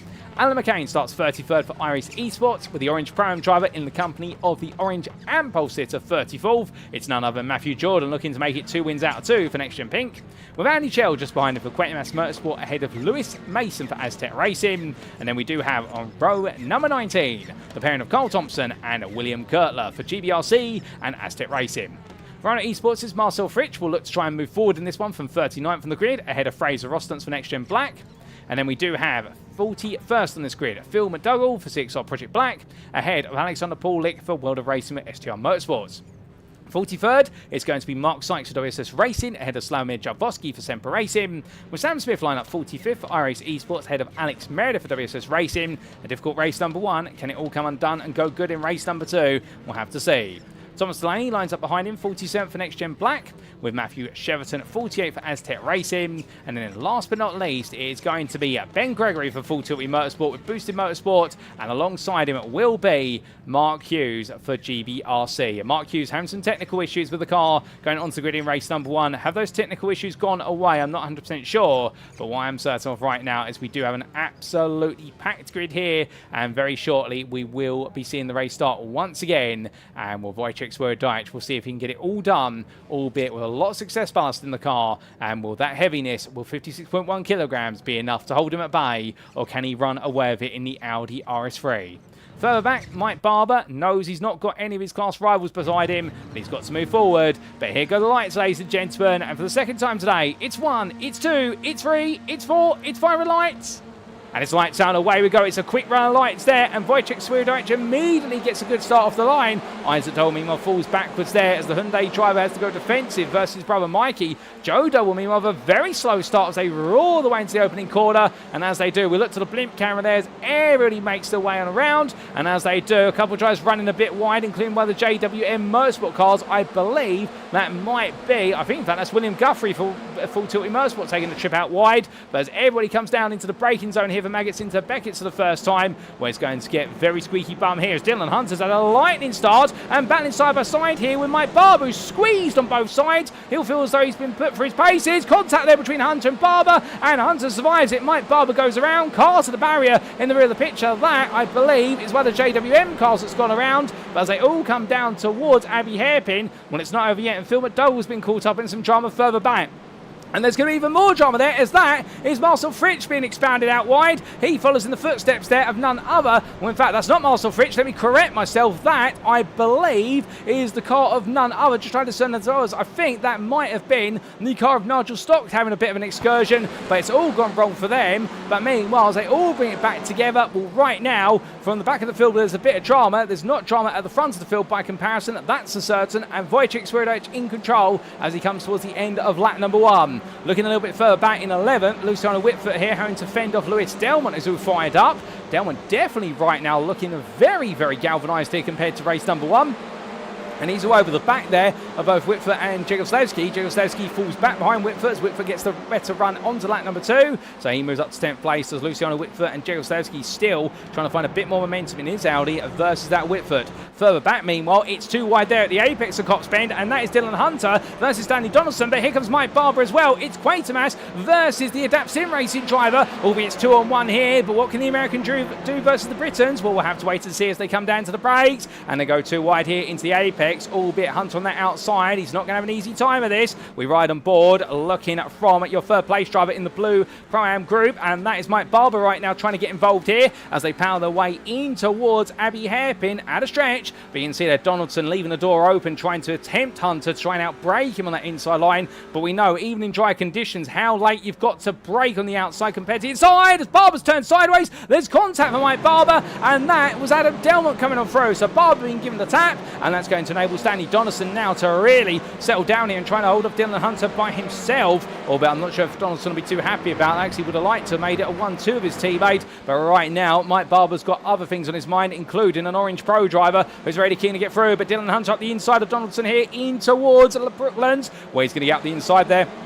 And I don't think Stanley Donaldson's got a response other than to let this one go at this time. And I think they'll try to regroup with the Quatermass Motorsport drivers. They'll try it and get Adam Delmont to make his way through. As you can see there, Mike Barber practically pushing the NXTGEN green driver through the corner. And I think that's his polite way of saying, look, you elbowed me out the way. Can you now get a move on? As otherwise, my elbow may accidentally slip a bit later. And of course, we don't encourage vengeance between drivers, but it does get a bit temperamental between drivers in the NXTCC. That's touring car racing for you. And Adam Delmont immediately responds there up the inside of Donaldson. But Mike Barber also goes his way on the inside. Running out wide, it's Michael Lees, and Michael Lees has already had one trip wide at Cops Bend at the start of the race. Well, right now he's at the second trip there as they all come down towards Maggots, and as they do, Adam Delmont finally gets clear of the blue Pro-Am pair, or does he? No, he goes to the grass, takes a bit of a run across line. Following him there is going to be the car a bit further back of Stuart Winers, and it's all reset between them all as that drama continues. But making their way onwards, we've had a bit of drama further back, and I believe, well, they've been able to clear it for the most part, unless I'm mistaken. I think there's been a bit of an incident for some drivers, including Fraser Rostons and Alexander Paulik. We'll try and get a replay of that when we can, and we'll roaring the way onwards a bit further back. Duncan Marai fighting here with Reece Watt. These two both had a dismal opening lap at different parts of the circuit. Reece Watt was one of the drivers who got it wrong at Cops. Duncan Marai got it all wrong down here at Abbey, and was they make the way into the braking zone. Marai up the inside there, fighting for 12th place in the Orange Pro-Am class with his rival. But out the corner they go, pushing each other onwards, and Reece Watt very close behind him at the moment. Well, from them, we look back up towards the top 10, and what we can see here is Isaac Doble close behind brother Mikey at this point, but Matthew Addy with them as well. They're all pushing each other along here a little bit to a degree as they go on to lap number 4, and a bit further back, Piotr Jegoslavsky, well, he's side by side with Andrew Pike, who now moves into 12th place behind teammate Tom Davidson. And the Sim Racing Collective pair have both made a lot of places since the start of this race, 6 apiece, and they're looking at very good here as they go deeper and deeper into this race. Leaving the pit lane there, that is going to be none other than Andy Aldhouse, who got caught up in open lap drama. So he's brought his back together, but he won't be too happy about that. And I think definitely a little bit of a maturation process here today as our two lobbies have been merged together. Everyone trying to get used to one another as Aldhouse there steps wide. And well, that is potentially going to give him a slowdown, but he's obeying the blue flags there. So hopefully he doesn't end up being punished for the fact he's shown awareness of everybody coming on through. But definitely right now frustrating there for the Pro-Am driver. But looking in towards the braking zone here for Abbey, no change at the moment. Jegoslavsky still going defensive versus Clemens and Guthrie. Conrad Kula, meanwhile, he's trying to push on, but Tom Davidson's keeping him honest. Do keep in mind the Sim Racing Collective pair and their Hondas do not have any success ballast. Conrad Kula, meanwhile, does. He had the 7th place success ballast, so he does have 18 kilograms of weight in that car as he glides his way in towards the Priory Bend. And, well, now we're going to move up the inside. Davidson trying to make the move stick here, but the Honda's the strongest on the brakes, but he's gone inside to outside. The counter-attack here will be from Kula from outside to inside. It's going to be about traction now. On paper, at least, you'd imagine the Honda's going to have the better traction given its nature or propensity for low-speed corners, and there's less weight in the car. That always helps. And Will Davidson trying to go all the way around the outside here as they make their way underneath the Santander billboard, and as they roar the way in towards turn number 1. Well, Tom Davidson will finally get it done just around the outside there. Lovely move from Davidson. Header cooler, and now Pike's going to look for an opportunity here as he tries to go rampant, tucking in behind his teammate. And the Sim Racing Collective 57 here tries to work with the 42 to drag away its way past, but Cooler here goes defensive all the way through 2 into 3 into 4, and Pike's going to be made to go all the way out the outside there as Cooler almost oversteps his mark with understeer, but doesn't quite do so. Great respectful fight in between them. But we must come from them for a brief moment because we need to look back to Sean Doble, the man who ran away with the AM class in race number 1. He's still running away with it right now in race number 2, albeit the ATEC Racing driver finding plenty of primes around him as he fights with Stuart Weiss and Sam Smith for 27th place. And well, if they gain 4 more places, they'll be in with a chance of the reverse grid pole position. But Weiss up the inside of Doble there, in towards Abbey, and Doble showing great awareness and simply going, yep, you can take that. I don't want to fight it at all. A bit of a love tap there from Sam Smith on the back of him. I think Smith at this point trying to say to him, look, I'm coming through as well. Do you mind? And well, Matthew Jordan, meanwhile, the orange AM leader, he tries to go around the outside of Sam Smith through Bridge Bend. That's going to work out. Good move there. And Smith has to back off a Bender, and Gregory lunges up the inside, but goes a bit deep into Priory. So Gregory right now trying to get it back together. Smith back on the inside of him as they come through the left into right. They're fighting over 9th in the orange prime class. Some great fight there. There's a tap. Gregory sends Smith wide, back to the throttle, but as he does so, he's going to figure out where he wants to put the car because he's got a lot of other cars coming through. It's understandable he wanted to back off there so as not to gain the place, but he's forced to because otherwise he'll be causing a traffic jam on the corner. But he's aware of what he's done, but I get the feeling now he's got to get his head down and respect the fact he'll be going to the stewards room after the race. He'll need to address it with the driver and see what happens there. But as they make the way in towards Cox Bend onto lap number 6, the cow machine there of Alexander Paulik will roars his way on out there, and the cow print livery, I should really say. All right, now trying to gain a few more places. 32nd at this time. He started 42nd, so he's made 10 places already, but he'd love to gain plenty more. Well, it's definitely been a bit of a frustrating race for some and not others. He tries to poke his nose in there versus Gregory, but doesn't quite find it coming out to 4, but he gets the traction, and now going all the way around the outside. That'll set him out for the inside in towards Abbey Hairpin. But from them, looking at Stanley Donaldson here, and right now the 3rd place Brew Pro-Am driver in the Quatermass Motorsport machine, the Audi RS3. He's got Sean Doble and Matthew Jordan right behind, and it's the battle of the 2 AM class leaders here. Matthew Jordan right now, all over the back of Sean Doble. Both of them have got 25 kilograms of success ballast in their cars. Jordan gets a bit too close there behind Doble, taps the rear of him coming under the bridge, and will has to back off, but he's got to look for up the inside. Doble covers him off there. Natural racing line for Doble. Jordan, meanwhile, definitely trying to feel out where he can go for these moves. He's got the stronger brakes on this Honda compared to Elantra. That's one upside of the Honda, is the fact he can go the latest of everybody under braking, even with ballast.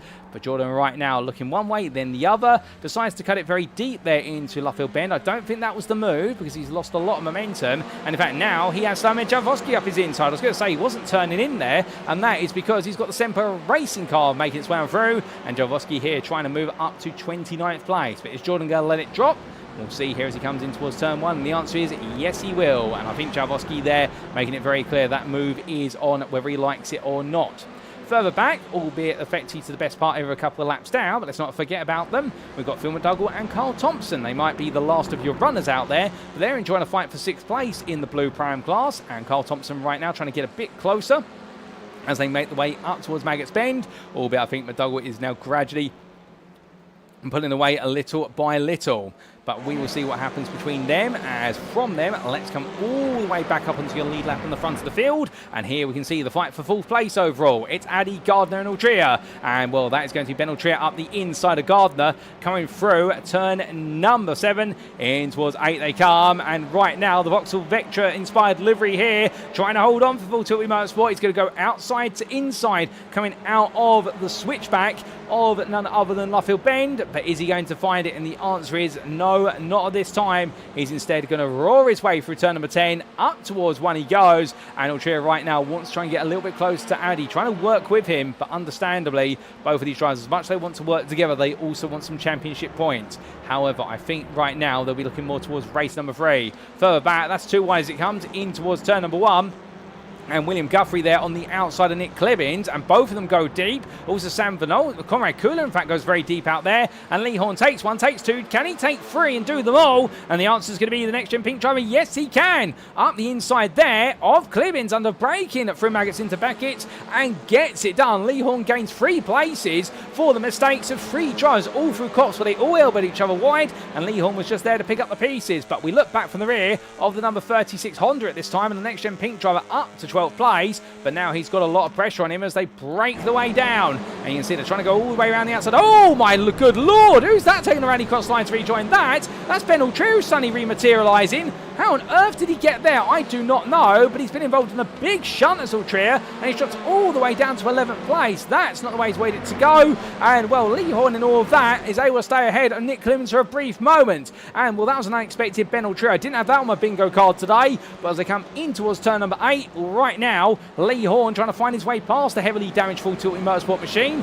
Understandably, he wants to clear it and use it as a buffer versus the rest of the pack behind him, but I don't think he's going to have that, because Ultria right now going defensive and trying to hold on to these places. He doesn't want to lose out, and particularly doesn't want to lose second place in Orange Pro-Am versus Nick Clemens, who's not too far behind. But under the timing bridge they go onto lap number 9, and you can see they're all pushing each other onwards. Conrad Kula at the back end of this quartet, and Sam Van Olsen, William Guthrie shortly going to try and make it what would be a septet as they roar the way out of turn number 1 and down towards turns 2 and 3 they come. 3 wide there into Maggots. That's not going to bode well. Somebody's going to back out. Ultria does, and in the end it's 2 wide between Horn and Clibbins. Horn on the outside, Clibbins on the inside. Clibbins gets it stopped in time, and it all converges behind. 3 wide there, and Ben Ultria's race goes from good to bad to nightmare as he's turned again, albeit he rejoins, but it's not the way he's waited to go, and we get a quick replay of what exactly happened to him only a lap ago. Now this was the Matthew Addy Gardner Ultria battle coming down towards the hairpin. Ultria hard on the brakes, comes in too hot, turns Addy sideways, and in the end gets pranged by the car of what was Luciano Witvoet, who came in behind, and Joe Doble came through. So that explains what happened and why Ultria ended up coming back onto our screen at an unexpected moment. But that was a quick replay of the drama on lap number 8. I don't think we're going to get a replay of the race start instance now, ladies and gentlemen, given how deep we are into the race, and there's still plenty more action to cover here before all is said and done, but definitely quite a bit of drama, and that's before we come further down, as that's a car going a bit deep just up the road. That's Sam Van Olst that's gone deep there, coming on through Brooklands. Whether he was aided or not in that adventure, I'm not quite sure, but definitely we've seen the outcome of his adventure, and we'll further back. Let's take a look at what's going on in the blue Am class. Well, Andy Chell's in a bit of a lonely 7th place at class right now, but in the battle for 2nd and 3rd of that class, it's Lewis Mason and William Kurtler, the 2 Aztec Racing drivers. They're pushing each other onwards with only a 1.5 second gap to Fraser Rostance behind, and well, Fraser Rostance gradually embedding himself in the TCR machine. Keep in mind, this is his first round. It's his first experience of racing the TCR cars on iRacing. And well, right now he's starting to pick up the pace, and he's got a comfortable 10-second gap over Thomas Delaney, who's the 5th place blue and runner. But is he going to give way here to Phil McDougall? Wants to try and get a lap back on Rostance. Well, McDougall on the inside there, and Rostance in the end lets it go to the prime driver. And instead we use him now as a little bit of a safety, not a safety car, a pace car I should say, to give a gauge of the pace he can pick up over the lap. But from them, let's come back to the blue Pro-Am lead battle. It went on pause for a brief moment, but now it's back to full force. It's Dylan Hunter on the inside versus Mike Barber on the outside down towards Abbey. Well, Hunter there comes absolutely blazing in, but so does Stuart Winnis. They all squirm side to side. They all just about survive that, but Mike Barber right now all over the back of Hunter as they head to the bridge. You can see Winnis down the inside. Hunter does not want anybody alongside him right now. You can understand it from his perspective. Things are getting very hot inside that cockpit, and Mike Barber's watching this right now and probably thinking to himself, okay, you know what if I just let Dylan make his own mistakes? He gets very close behind, taps the rear of his rival. Well, they're about to survive that, and Slavomir Javosky's also on the back of this battle as they make the way towards the end of this lap. After this one, there's going to be another 3 to go for them. They'll go on to lap number 11, but right now the Hunter-Barber battle, this is right at the top end of the Blue Prime Championship. It is as close as you can call it, and it has carried on from where it left off at the end of round number 5. But here comes Barber looking around the outside. He's got the overspeed. That Audi's so fast, but taps the rear, gets tapped himself. Slavomir Javosky sends Barber around, and in the end of the concertina effect, Mike Barber loses closes out, and well, that's going to put him a long way down. The next of the Blue Prime drivers will be Joe Gibson, and well, Joseph Gibson goes past him, and suddenly the Goldwyn Motorsport driver moves into that second place spot, and Stanley Donaldson, teammate to Mike Barber, moves up to Blue Prime third. Well, that is a turn for the form, and not the one we expected, but that's the way it's gone. And now with 2 laps to go after this one, Mike Barber at this point is going to be absolutely fuming because he knows this has not gone his way whatsoever. But still, there's a third race of the day. Here comes some rain as well, but the rain's arrived very late in the day. Everybody is out there on slick tyres, it should be pointed out. So now this is going to be a small degree of survival here, because anybody who drops tyre temperature, if the rain does start to really build up, we could suddenly see a lot of drivers fall off the pace at the 11th hour of this race. We'll find out, but as we have... Oh no! There's been an incident for Dylan Hunter. Dylan Hunter's got a meatball flag for some reason. I'm not quite sure why, but that's going to put him all the way down. And Hunter's race now, well, he's got to come into the pits for repair work, otherwise he will not be permitted to finish the race. And Hunter, who was looking in control for the win of the Blue Prime class after that brilliant battle between himself and Mike Barber, suddenly it has turned upside down completely, and that surely has got to mean that Joe Gibson right now is on course to become the Blue Prime winner here. Well, we'll have to see. We've still got one more lap after this one, and right now for all these drivers, it's anybody's guess what's happening there. But from them, we look back up to the very front of the field,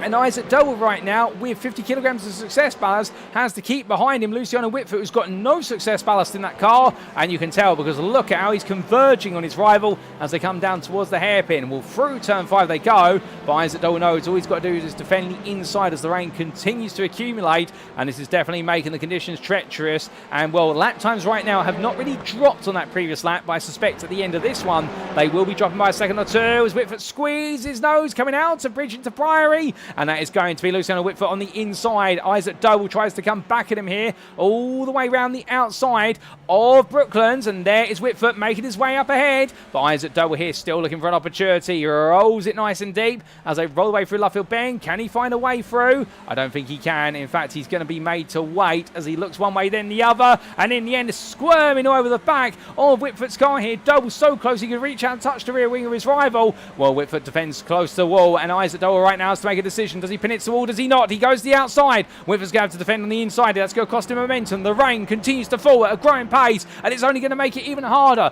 Race pace is slipping away. We've lost 2 seconds on the laps we were doing in the dry earlier on, so that rain is building here. This could be a very tricky last lap, particularly for those further down the order who have to experience more rain before the checkered flag. But right now, Isaac Doble trying to throw everything at this to get ahead of the world of racing machine of Witvoet coming out of turn number 4. Can't quite find it there, and now here comes Joe Doble to try and help out his brother and try and get involved. Gives him a little bit of a push along here. They're working as hard as they can to get back into the battle for third place, but I don't think right now they're going to have anything at it unless it's a major send down towards the hairpin, but surely that's too far away. Further on down the running order, you can see Andrew Pyatt trying to fight his way around the outside of Gavin Gardner. He's not quite able to do that at the moment, but he goes to the switchback here. Is he going to be able to find it? And the answer is no, he's not, but he will have a good exit. Another potential run coming out towards Bridge, albeit here Andrew Pyatt's going to have to try and look around the outside to get the inside in towards Priory, but nowhere near close enough to be able to do so at this time. Garner just puts the car in the middle of the road and says, what can you do? And I think that battle might come to a pause. But as they make the way into the last couple of quarters, emerging onto turn number 10 to complete race number 2, where he took an absolutely brilliant win in race number 1, and in race number 2, it's back-to-back victories for Wojciech Swierdajczyk by 2 seconds over Mikey Doble, and then in third place, 7 seconds behind, Luciano Witvoet will take the final step of the overall podium ahead of Isaac Doble and Joe Doble, who rounds off your top 5. Tom Davidson is 6th ahead of Gavin Garner and Andrew Pyatt. Matthew Addy makes it back-to-back Orange Prime wins with 9th place ahead of Jamie Dorey. Nick Clemens takes 11th ahead of Adam Delmont, and Kieran Smart guarantees his spot in the reverse grid for race 3 with a 13th place finish. He also rounds off your pro and podium finishers in the orange class. 19th goes the way of your blue pro winner of Piotr Jigoslewski ahead of Ben Bennyworth and Slamir Chalvosky, and then it will be Matthew Jordan who comes home to take the orange and win back-to-back wins for him before Dylan Hunter makes it to line. Now, he hasn't gone into the pits for repair work. I don't know how that will occur with regards to the post-race results, but he takes on the road at least the blue prime win ahead of Joseph Gibson and Mike Barber. But between them, we did have Sean Doby take the blue AM win, 33rd there, and back-to-back wins in the blue AM class for Sean Doby. Well done to him. Goodness me, ladies and gentlemen, what a race. Lewis Mason in taking second in the Blue Am class ahead of William Kurtler.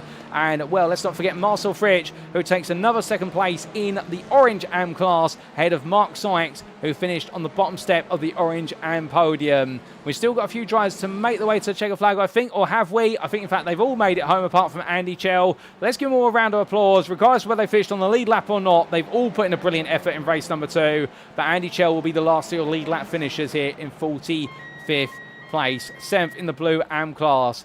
But goodness me, ladies and gentlemen, what a race 2, and indeed it calmed down a little bit compared to race number 1, but there's still plenty of battling out there. But at the front of the field, Wojciech Swierdijk absconded with it, but Mikey Doble stayed with him for most of the distance. But Wojciech Swierdijk definitely demonstrating that even with all the weight in the car, he is not a driver who can be easily caught.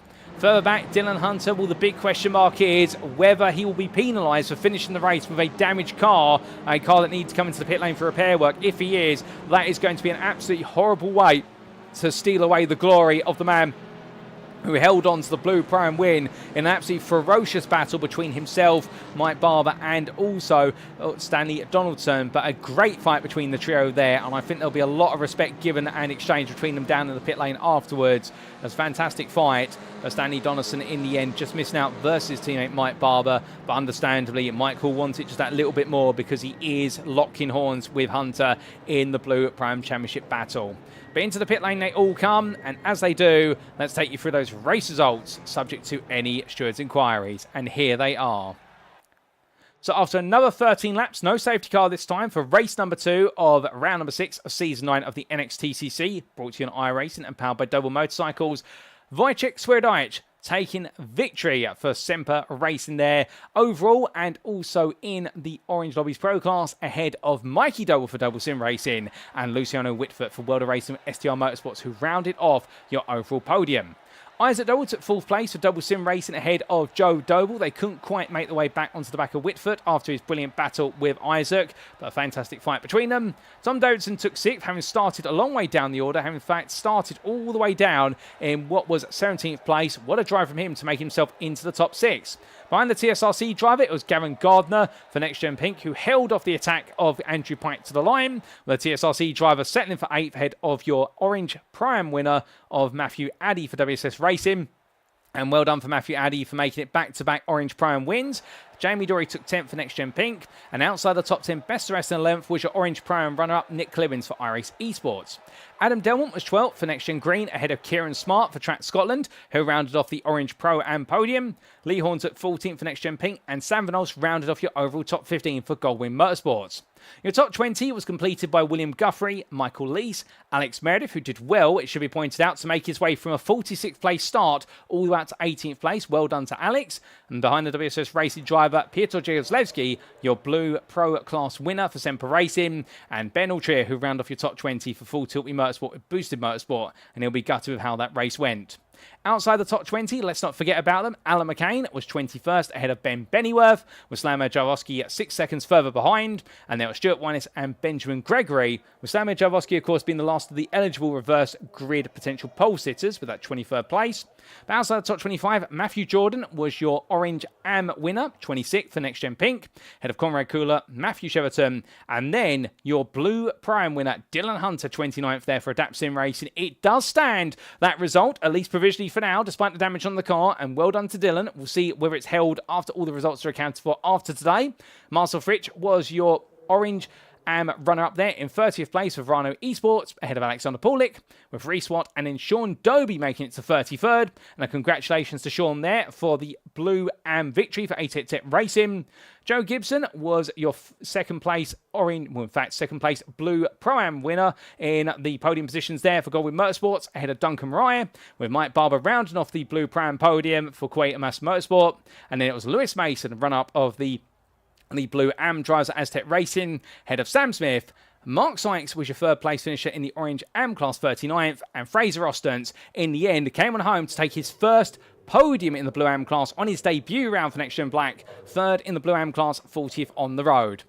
Outside of the top 40, it was then Thomas Delaney, Nigel Stock, Andy Chell, Stanley Donaldson, and William Kurtlow completed your top 44. And, well, in fact, top 45, I should say. And a lap down to Andy Aldhouse, Phil McDougall, Carl Thompson. And we did have non-finishes there as classified for Lewis Delmont, Mark Hughes, and that was it. 50 starters, ladies and gentlemen, and in a grand total of 48 finishers, of which 45 on the lead lap. But that closes out race number 2 as the rain starts to fall in earnest here in Northamptonshire. And, well, of course, we have one more race to go. But with one more race to go, we have a big question to consider. And that is exactly where are we going to be reversing the grid from? Well, as we do cut to the commentary booth, and good evening to you all. I hope you're all doing well and enjoying the racing so far. Well, we do have our Next Gen Racing Lottery Bowl here. And as we can see, filled with the numbers 6 through to 12. Very shortly, what I'm going to do is close my eyes and draw 2 balls out the bowl. And we're going to see exactly where we reverse the grid from. Without further ado, let's do the draw, ladies and gentlemen. There's the shuffle, and we take our first ball out the bowl. And it is going to be the number 12 that lines up first, so it is going to be a relatively large potential reverse grid, and it is the first time we've seen the number 12 this season, or at least from what I've been able to see. But we now come on to our second number, and where will we fully reverse the grid from? Let's find out. Give them a little bit of a shuffle. And take our second ball out of the bowl. And it is going to be the number 9 that joins 12 in company. It is going to be a top 21 reverse grid. And that means Alan McCain for iRacing Esports will line up on the front row in pole position. And he'll be in the company of the man who wanted an opportunity to take second place in the Orange Pro-Am class. He's going to get a golden one now. It's going to be Ben Altrier, who will be back right up there in the thick of the fighting for the final race of the day. Speaking of which, ladies and gentlemen, we'll be back for our final race in approximately 8 to 10 minutes time. And we will see you there after a word or two for our title sponsor for this season, that being at Doble Motorcycles. We will see you again very shortly.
Speaking of Mikey Doble Racing, if you'd like to support Mikey as he pushes it to the limit out on track, you can do so by following the Mikey Doble Racing Facebook page as seen on screen. Additionally, if you want to represent the 88 Army at a BTCC weekend, Mikey Doble Racing has some fantastic merchandise available just for you, as may be found either via the Mikey Doble Racing Facebook page or alternatively in the Doble Motorcycles store at dobledirect.co.uk. Don't miss out on being a part of the 88 Army today.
And we are back, ladies and gentlemen, for one final time this evening. It is time for race 3 of 3 here in round number 6 of season 9 of the NXTCC, brought to you on iRacing and powered by Doble Motorcycles. And what a race number 2 we had. We've had 2 dramatic and exciting races. Race 1 really was where all the chaos and carnage was. Race number 2 toned it down to a brief moment. But now we're wondering what exactly could come in race number 3. Well, what we do know is that we have a top 21 reverse grid, and Alan McCain from iRacing Esports will be on that front row and line up in pole position. He'll be joined on the front row by Ben Altrier, the man who had it all going at Abbey in race number 2.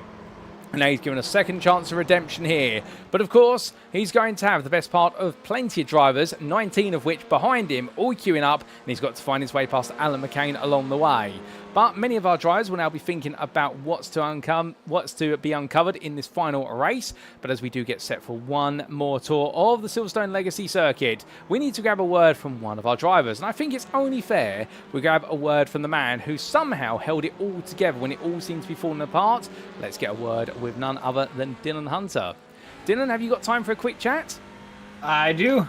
Dylan, a win in the Pro-Am class in race number 2. I mean, you had the meatball flag on the car, you had everything hanging off the car, but you somehow held on. How was that for you? Very exciting. I know with iRacing that you have 3 laps to take the meatball flag, so I just took my odds, but I did have cones stuck. I think I had 3 cones stuck in my car at one point, too. That was not helping. Oh. But I tried my best to fight them off, and I did, somehow. Goodness me. I mean, speaking of fighting off cones, also fighting off Greater Mass Motorsports, Mike Barber, and also Stanley Donaldson. I mean, it was fierce between the 3 of you, but fair. And I think that's really been the story of the season so far. Oh, yeah, it definitely has. Mike has been a good sport with the racing. It's been very close, hard racing. It's either he wins or I win. It just comes down to, I guess, this final race. Whoever stays in front can get some extra points. Oh, fair play. Well, final race. Neither of you are in that reverse grid. What can we expect from you in race 3? I'm just going to give it my best. Hopefully the car holds and I don't get a meatball flag again. Well, Dylan, fingers crossed for you. We'll leave you to it. Good luck in race number 3. Thank you. So here and there, ladies and gentlemen, from Dylan Hunter. Great to hear from him. You can hear that enthusiasm in his voice. He's always excitable, is he not? And really talking about there, enjoying his rivalry with Mike Barber and saying that if it's not him winning, it's Mike winning and vice versa. Well, we're not too far away from seeing who's going to get the next score on the board between them. Or will it be a completely different name in the blue Pro-Am class? Well, that's the question that we need to find out amongst many a question out there. But as we do see our drivers roaring the way around, well, we've not got time to catch another word on board with other drivers, but we will have some post-round interviews after the race. And what we do see there in the YouTube chat, we say hello there to Paddy Falconer, who says, let's hope the rain kicks in midway through. Well, we'll have to wait and see whether that prediction's correct, or whether the rain comes sooner or later. But if there is rain on the cards, it definitely will make things interesting, because, of course, there will be those who gamble going on the slicks, and the idea being the rain won't come hard enough, as we saw in race number 2. That's a big slide there from a very big sideways slide from, I think, none other than, was that Lee Horn going sideways there, trying to discern who that was. Well, I think that might have been Fraser Rostance, in fact, deciding to go more sideways than straight round the bend, but still getting used to the rearward brake bias on the Honda Civic Type R. But if the rain comes sooner, we could be in a position whereby those who start on wet tyres or decide to gamble on them, they might find that gamble pays off. But from gambles, from weather predictions and place finishes predictions, well, all those we have to put away now, ladies and gentlemen, because it's time to come to hard facts. And with that, it's time for us to go racing for the final time here today at the Silverstone Legacy 2008 circuit.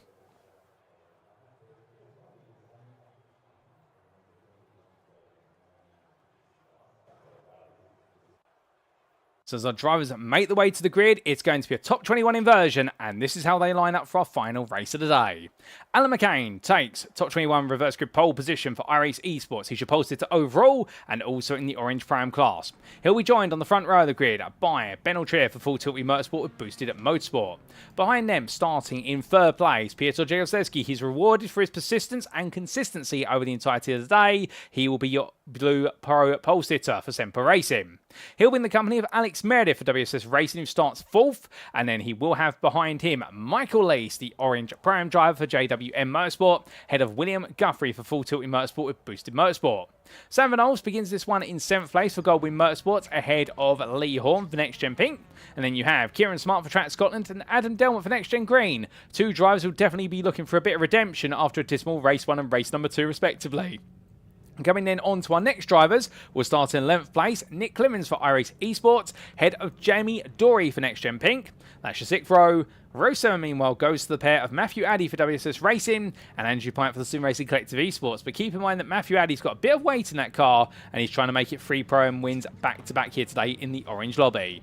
Gavin Garner starts this one 15th for Next Gen Pink, ahead of Sim Racing Collective Esports is Tom Davidson, and then it's Joe Doble who starts 17th for Double Sim Racing, just ahead of his brother Isaac, with your top 20 being completed by Luciano Witvoet for World of Racing at STR Motorsports, and Mikey Doble for Double Sim Racing who rounds off your top 20. But that's not quite the full inversion, because you've got to go to 21st place to see who won in race number 2, and that was Wojciech Swojdaj. Now looking to make it a 3rd on the bounce. It won't be easy started all the way down in 21st place, but does he have an ace up his sleeve? We'll have to see.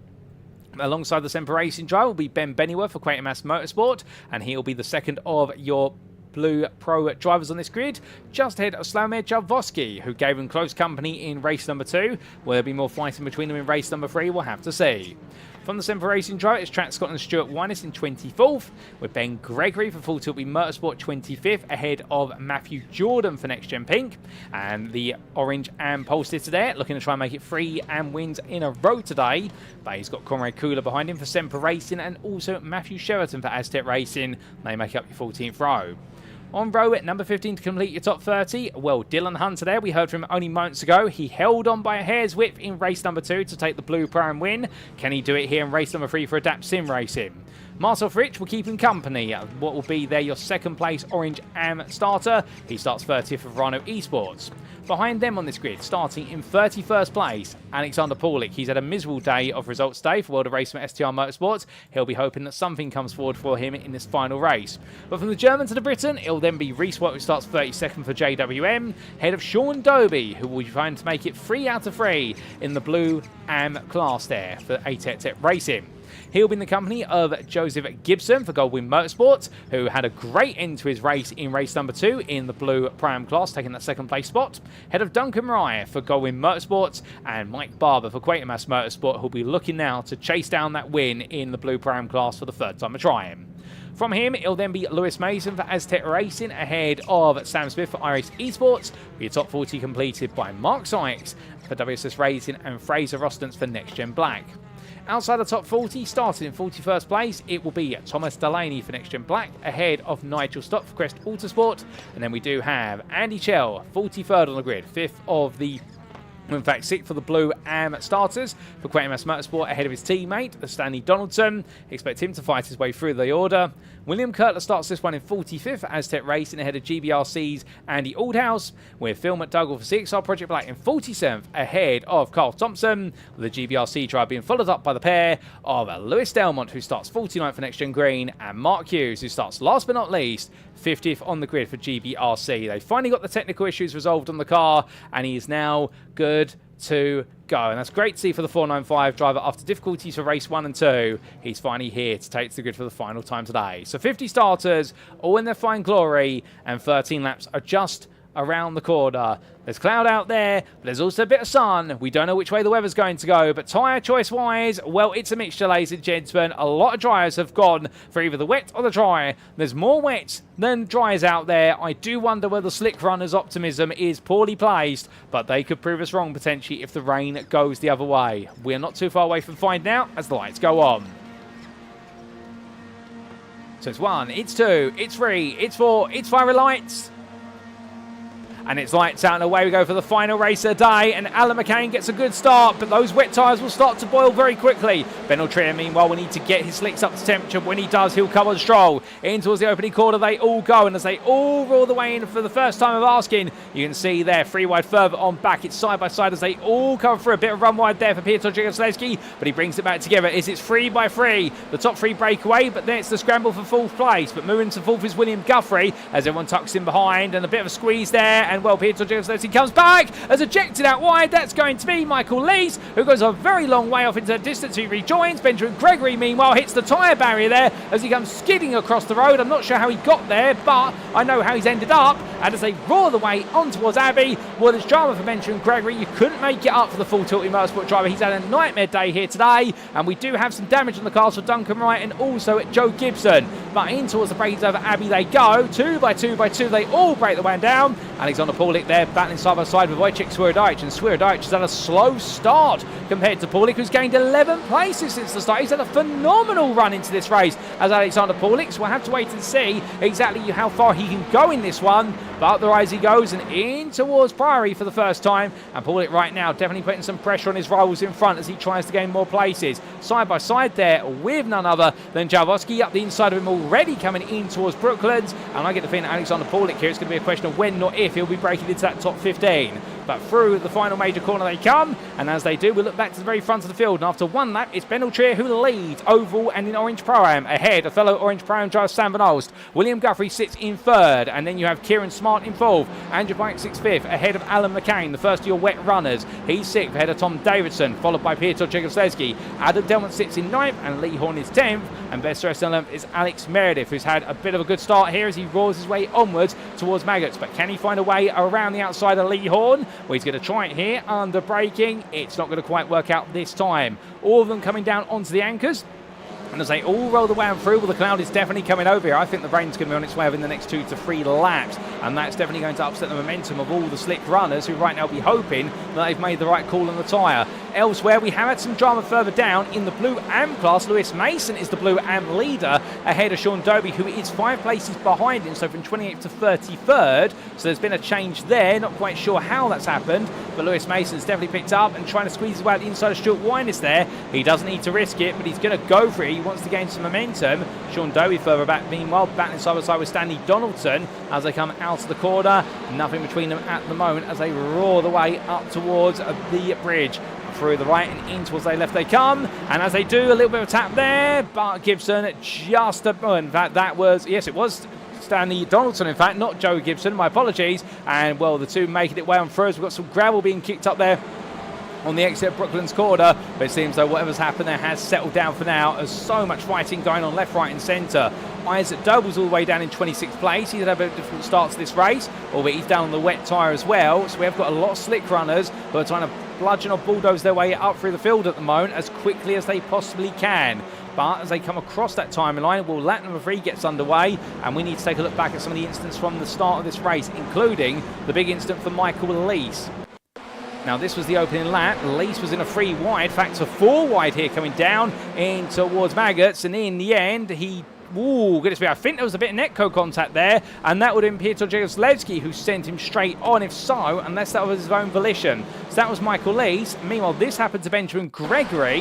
Now, he was making his way up towards the corner, battling there with Isaac, in fact, with Mikey Doble, went onto the brakes, and in the end, oh my goodness, the car just snapping loose on him onto the grass, and at that point trying to get it under control, trying to avoid it careening into the path of all the cars, and finds there the Armco barrier. And for Benjamin Gregory, that was his race said and done.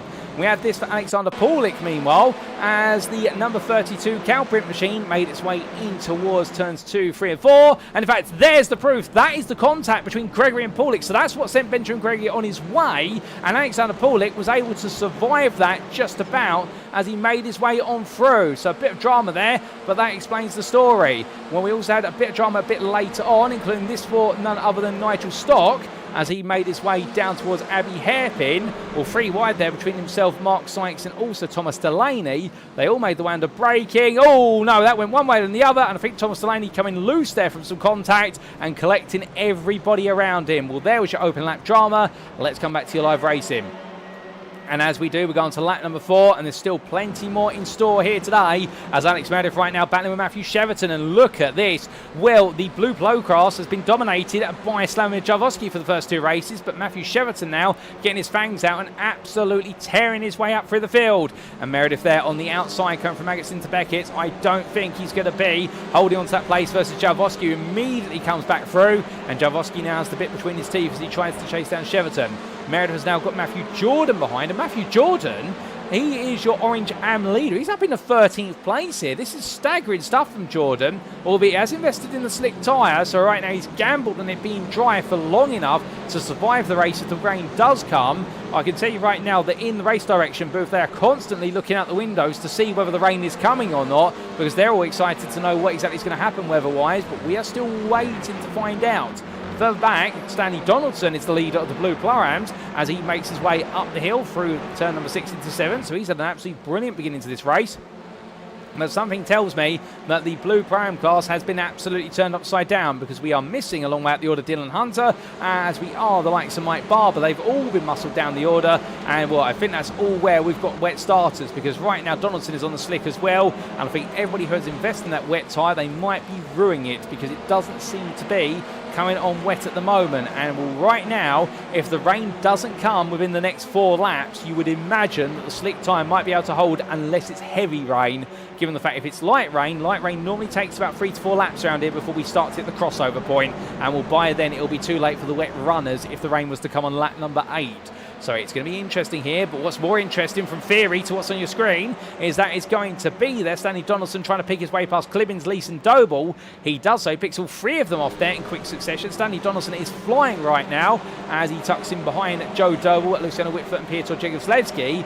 So therefore more pace to come here from Donaldson, and right now just trying to move forward before it's too late. Further back, Fraser Rostons chasing after Rhys Watt, and William Kurtler 1.5 seconds back is not close enough to really get involved, even though both are on the slick tyre here, Rostons and Kurtler. But Rostons here trying to make it back-to-back podiums on his debut after that brilliant 3rd place in the Blue AM class in race number 2. He wants to make another one of those if he can, if not go chasing after Sean Doby. Speaking of which, the ATEX Racing driver under a bit of pressure here, coming in towards turn number 6, through the right, in towards the left, and as he looks around the outside there versus Phil McDougall, well, McDougall's going to be firmly tucked on the inside of him through Priory and in towards Brooklands, and I think this is only going to go one way, and I think it's going to go the way of Sean Doby, because he'll be on the inside now towards Luffield Bend, and he'll be able to defend that quite comfortably.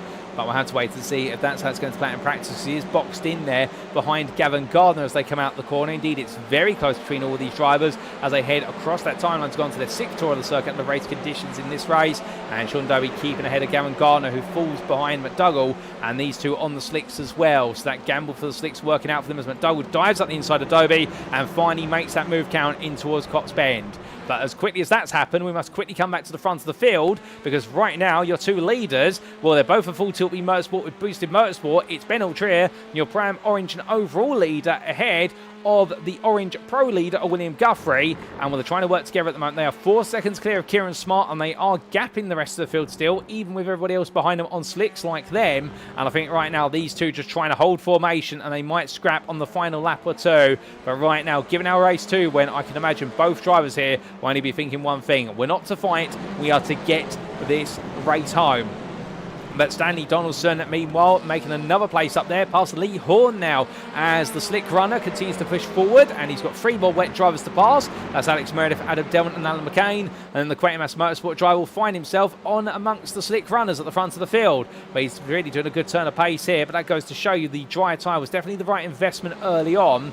We are still waiting to see if any rain's going to fall here, but give it 2 more laps, and unless it's heavy rain, I get the feeling the slick tyre will have been the optimum choice, because by then, if it's light rain, that light rain will not pool enough by the end of the race in order to cause that wet tyre to come alive. As here's another place gained by Donaldson, now at the inside of Alex Meredith as he knocks down the bollards there, coming through Woodcock Corner, and in towards turn 1 he comes, and up into 13th place. Bit further back, Sean Doby, he's over the back of Piotr Jegowski. There's contact between the 2 of them, and that is contact between Doby and Rhys Watt, and in the end they both grind to a halt down the start finish straight. In fact, that's Michael Lease, my apologies, and Michael Lease being collected with Sean Doby, and well, it's all ended in tears. Doby rejoins, and somehow rejoins on the racing line and doesn't end up proving to be the bane of other drivers' existence. I think Doby there will be getting away with that one, but indeed Michael Lease's race is in the barrier, and that's it for Michael Lease. That car is crawling to the pit lane. In fact, it's had to be towed. But exactly what happened there, here's the quick replay to explain. Now, Sean Doble making his way on down and just taps there. That was his perspective, but what exactly happened from Michael Leese's perspective, conversely, is the question. We ride on board, Leese battling, he cuts to the right, and as he does so, I think he didn't expect there to be an overlap with Sean Doble. There was, and in the end, the two drivers come straight into the seat of each other, and a bit of a fiery moment between them, but Michael Leese, in the end, end up the worst of the two, but Sean Doble not too much better, as I think we just saw some rain on our camera there, coming out of Maggots and Beckett. And if so, the rain might be arriving literally at the last possible moment.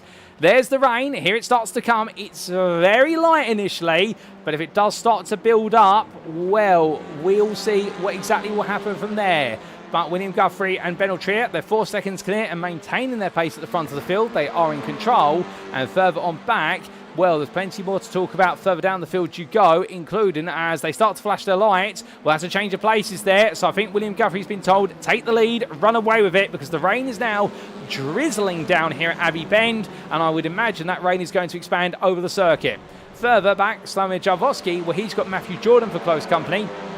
And Matthew Jordan, I don't know how he's found all this pace, but right now the leading driver in the orange AM class is absolutely flying. He's putting in the pace of prime drivers here, if not pros, and up the inside there of Slavomir Jarvosky takes another place. And, well, the nearest wet runner will be Alan McCain, who is 10 seconds behind. Here is the RS Esports driver in the orange prime class. He's fourth in class, and he's just trying to hold on at the moment, but he'll be hoping this rain builds, and as it does, it will build to his advantage. But I don't think it's working for him at the moment, at least. But he will take some confidence that the lap times will now start to swing in his favour. But I can see Mark Kent there in the YouTube chat saying, not going to lie, a little bit nervous for our boys with the rain coming down. Well, indeed, nerves will now definitely be starting to be trembling because of the simple reason. And we've got 4 to go as Guthrie comes across the timing line. And in fact, 5 to go as he's crossed the timing line already. He's on to lap 9. This rain right now, at the pace it's falling, it's not too much to trouble them as long as they can keep the tyre temperature.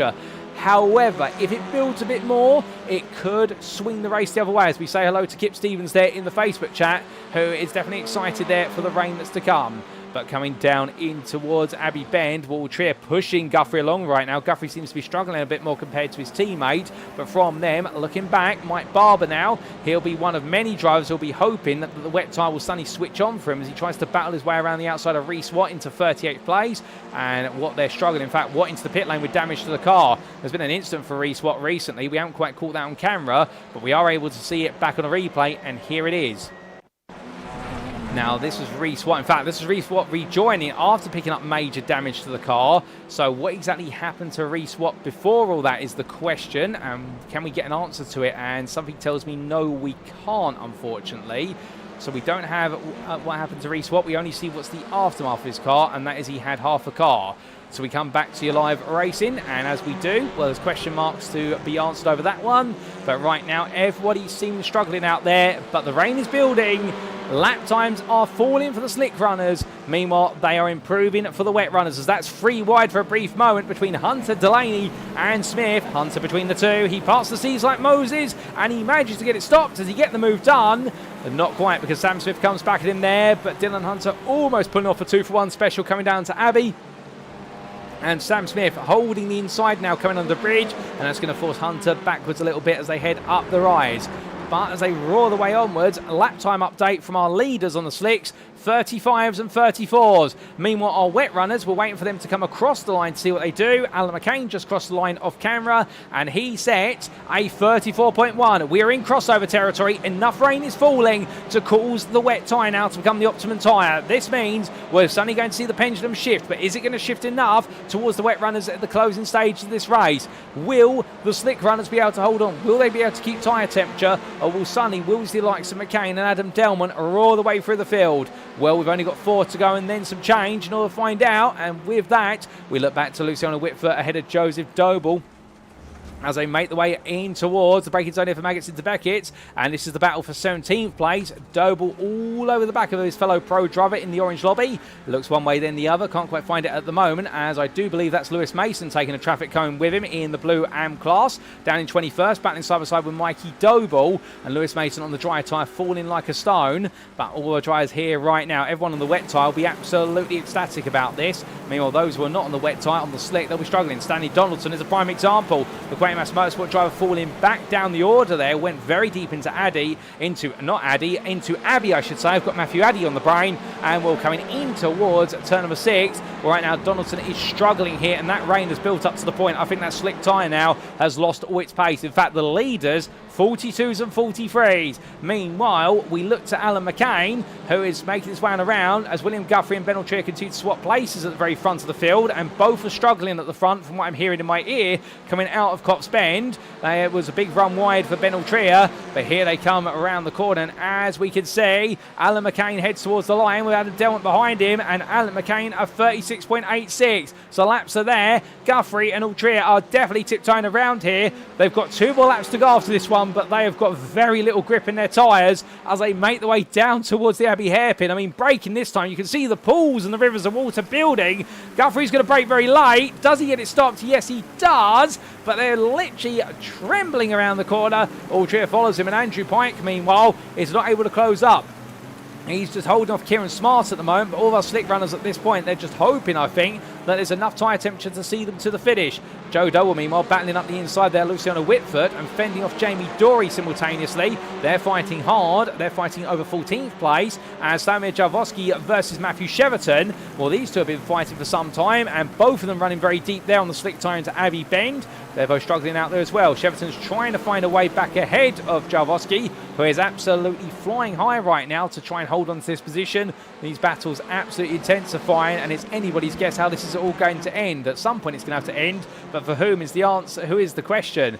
As we look back to Cole Thompson, he's fighting with Nigel Stock, both slick runners. And well, I think right now the GBRC driver struggling with a little bit of pace versus Stock in the Crest Autosport car as they make their way down towards Abbey, but they're going to separate their distances there, and Carl Thompson backs off. The third place blue Pro-Am driver, well, that is going to be Nigel Stock going off into the weeds, and it's going to be a bit difficult for him to rejoin, but the blue Am driver finally gets himself back on, but he'll lose the position. And looking all the way back up in towards the top 10. And as we do, Slamir Jarvosky now picking his way through, and he's starting to overhaul some of the slick runners. That's Alex Meredith who's fallen, as has Matthew Cheverton who's fallen behind him. Jarvosky is really spearing this run now. In fact, Jarvosky going slowly there for Woodcock Calder. He hasn't got a slowdown penalty, but he's going very slow. In fact, he's on the dry tyre, my apologies. So he's suddenly found a big pool of water, and he's got no grip. That's why he's falling down the order. The wet runners are all pulling on past him. And Adam Delmont battling around the outside of Alan McCain. He's up into 7th place, goes through in towards Maggots Bend, and he takes that with McCain and Meredith with him. These drivers continue to march onwards, and well, there's one more lap after this one. They've still got the best part of 18.5 seconds to Ben Altrier, and well, the leaders right now are lapping in the 52s. Delmont is lapping in the 43s. It's not enough. They're going to need to find some magical time, or they're going to need to hope that the leaders all come undone. But the rain has stopped, and that is interesting because at Abbey, if it stopped there, no more rain's falling. Well, it's still a very wet surface, but that will just help out a little bit. That will give some confidence to the leaders on the dry tyres in the closing stages. But your top 5 are slick runners at the moment, as we do see that Tom Davidson lose that. He had an excursion, and he rejoins now down in 8th place. But right now, he's just got to hold on. Everyone's just got to hold on if there's a slick tyre, and they may be able to get a good result. Speaking of holding on, well, here's Ben Altrier and William Guthrie behind. The Full Tilty Motorsport boosted motorsport drivers here doing everything they can. They're tiptoeing around. They've got a 5-second gap to Kieran Smart, so they know they're safe from any of the other slick runners, but they've just got to hold on a little bit longer. Smart and Andrew Pike, they fight a little bit coming out of Luffield Bend, but I wonder whether they're going to put the fighting aside here, because they know that pushing too hard even slightly is going to send them sideways. 58 for Guthrie and Altrier, and Smart and Pike are going to be the same. Adam Delmont now makes his way on past none other than Sam Van Olst, who's fallen all the way behind this, and Delmont a 42. That's a 16-second overhaul here. It's going to be very close to the rear, but look at the traffic jam. Look at the traffic. Kieran Smart right now parking it on the apex there, and Andrew Pike falls forward with them, but as they make their way in towards Maggots Bend, well, Delmont's cleared those two, and the leaders, they're literally round the corner. They're not too far away. It's drama all the way to the end. Adam Delmont there runs up to the grass for a brief moment, but he brings it back together, and surely right right now the Next Gen Green driver's got this all fixed on. Lee Horn's there with him. Horn has just come through the field like a missile over the last couple of laps. He's absolutely flying in the wet, and Horn is the fastest driver out there right now in these wet conditions. And as they all come down towards Abbey, there's your leaders. Can they hold on for 4 more corners? Well, we're going to see, because William Guthrie here right now is really struggling. Runs a bit deep, and Adam Delmont is right there, but Ben Altrier is going to try and hold him at bay as they all coming out. It's going to be the wall of Full Tilt Motorsport, but the wall is porous. It's leading to osmosis, and as Lee Horn goes one way around the outside, Adam Delmont goes the other side. Lee Horn takes the lead of this race. 4 corners to go. Up the hill they go. The slick runners, they've got nothing left. A run wide there in the rear of the picture for Ben Altrier, and as they come for a big slide, Altrier's off. He's off the road as he rejoins, and who's that with him? William Guthrie follows him, and as they roar the way around, well, right now the slicks did not last half a lap. They needed half a lap more. It hasn't worked out. Been a complete upturn in the fashion here, was Joe Doble has found his way past Adam Delmont and has got Luciano Witvoet right on his inside. Making their way out the final corners, Lee Horn is going to steal away this win for the 3rd win of the day. What a way for it to go for Lee Horn. Takes his first victory at Silverstone. What a drive in the wet ahead of Joe Doble and Luciano Witvoet. There'll be Adam Delmont in 4th ahead of Alex Meredith, with Mikey Doble 6th ahead of Jamie Dorey. Nick Clevens will be your Orange Pro-Am winner ahead of Wojciech Swierdajczyk, with 2nd place going in the Orange Pro-Am class to Alan McCain in 10th. Conrad Kuhl was 11th, winner of the Blue Pro class with Piotr Jegoslavski. A phenomenal drive there for him, ahead of Ben Altrier. And then we did see Gavin Garner and William Guthrie round off your top 15. Winner in the Blue Am class, Thomas Delaney, the wet runner, has made it count just ahead of Blue Prime winner Dylan Hunter, who makes it back-to-back wins. And then it will be Sam Van Olst and Mike Barber further on down. Barber the run-up in the Blue Prime class. And then we will see a bit further back, well, it will be Blue and runner-up to Lewis Mason as he makes one around. Does he hold on? I think he will. He's got a sizable gap, and there's nobody else out there at the moment in the Blue Am class. He's struggling on around, but what about in the Orange Am class? Because Matthew Jordan right now still trying to hold on for dear life here, albeit he's on the wet tyre. He's trying to make it 3 from 3. Let's Duncan Marai go, and as he roars his way out of the final corner, well, we're going to have to find out here what's going to happen. Side by side they head towards the line, and it is going to be here Matthew Jordan, where he's guaranteed the Orange Am win regardless. He takes a bit of grass on his journey, but he does bring home the Am win ahead of Marcel Fridge, who will be your run-up in the Orange Am class as they head through Woodcote Bend. But goodness me, what a race in the end. I think Mark Kent summarising it perfectly there. This race was 1 lap too long for the slick runners. They almost made it, but it wasn't quite enough in the end, and that was the story of race number 3 here at the Silverstone 2008 Legacy International Circuit. But as our drives peel into the pit, Lee Horn putting on a phenomenal run there to take the overall win in the final race of the day, and well, just picking his way through, and in the end that 4 wide run out of Abbey Bend, we're never going to forget that. That was absolutely pandemonium all the way through. But to give you a replay of that, ladies and gentlemen, we do need to take a look back at that. And here is the replay if it wants to load, albeit I think it's decided it doesn't want to cooperate with us. And when it finally does pick up for some reason, there we go. Well, there was Ben Altrier battling with none other than William Guthrie going on to the final lap. But as they made the way onto that final lap, this is where things started to get a bit spicy, because suddenly you had this happen a little bit later, and it was coming through the hairpin. Guthrie struggled, Altrier struggled, Delmont went one way. Lee Horn, meanwhile, said, okay, you know what, I'll risk to go around the outside. Nobody will expect that. They were 4 wide with the wet runners surrounding the slick runners, and Horn made his way on through. And then up the rise they went, and at this point, Ben Altrier on the outside. A tap there with Adam, well, no, not with Adam Delmont. We're getting cars mixed up there, but went deep. Alex Meredith in the end having to take to the escape gravel, and well, that is how it all played out between them, and it was a tiptoe to the finish. But goodness me, ladies and gentlemen, what an end to this race, no doubt about it. And as we come back to your live at circuit side pictures, well, the circuit has fallen silent, and it's time for us to take a look at those race results subject to Eddie Stewart's inquiries. And as we can see, Lee Horn, your winner for Next Gen Pink, was a surprise drive in the third race of the day, overall and in the Orange Pro class, ahead of Joe Doble for Doble Sim Racing and World of Racing with STR Motorsports, Luciano Witvoet, who rounded off your top 3. Behind the Dutchman, it was the Englishman of Adam Delmont for Next Gen Green, with Alex Meredith completing your top 5 for WSS Racing, and it was Mikey Doble in 6th place there for Doble Sim Racing, picking up some important points, ahead of old friend and rival Jamie Dory for Next Gen Pink. Nick Clemens was 8th, and with that 8th place, taking the Pro-Am Orange class win for iRacing Esports. Well done to him. And Wojciech Spyridowicz in 9th place there for Semper Racing, with all the success balanced in the car to finish inside the top 10. That's some important points on the board for the number 80 driver. Alan McCain took the run-up spot in the Orange Pro-Am class for iRacing Esports with 10th. Well done to him. And behind the 212 driver, it was the 45er Conrad Kula who was the best of the rest for Semper Racing, ahead of his teammate Piotr Jegoslewski. Speaking of Jegoslewski, winner there in the Blue Pro class. Well done to him on that result, ahead of Ben Altrier with the full tilt Motorsport with boosted Motorsport driver on those slick tyres, not quite able to hold on, but still taking some points inside the overall top 15. Gavin Garner for Next Gen Pink and William Guthrie for Full Tilt Motorsport rounded off your top 15, with Matthew Addy 16th there and rounding off the Orange Pro-Am podium for WSS Racing. Ben Bennyworth was 17th, ahead of Kieran Smart, with Andrew Pike and Stuart Wynett rounding off your top 20. A special mention there for Ben Bennyworth for taking 2nd place in the Blue Pro class. Well done to the QuakeMS Motorsport driver. And outside the top 20, we did get to see 21st there, but a Blue AM class win for Thomas Delaney for Next Gen Black. What a drive from him to survive the conditions and bring on home that win, and breaking away from Sean Dobie's grip of wins, and indeed making it so he didn't pick up a triple.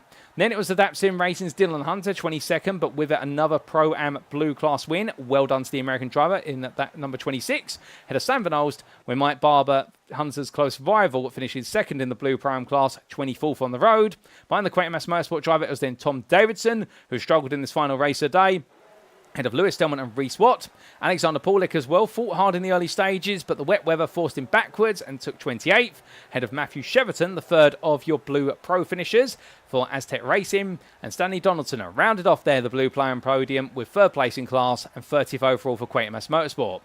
It was then a top 40 round off by Duncan Wright and Matthew Jordan, your AM class winner in the Orange lobby, and therefore making it 3 out of 3 when it comes to the Orange AM wins today. Well done to Next Gen Pink driver in absolutely unstoppable form.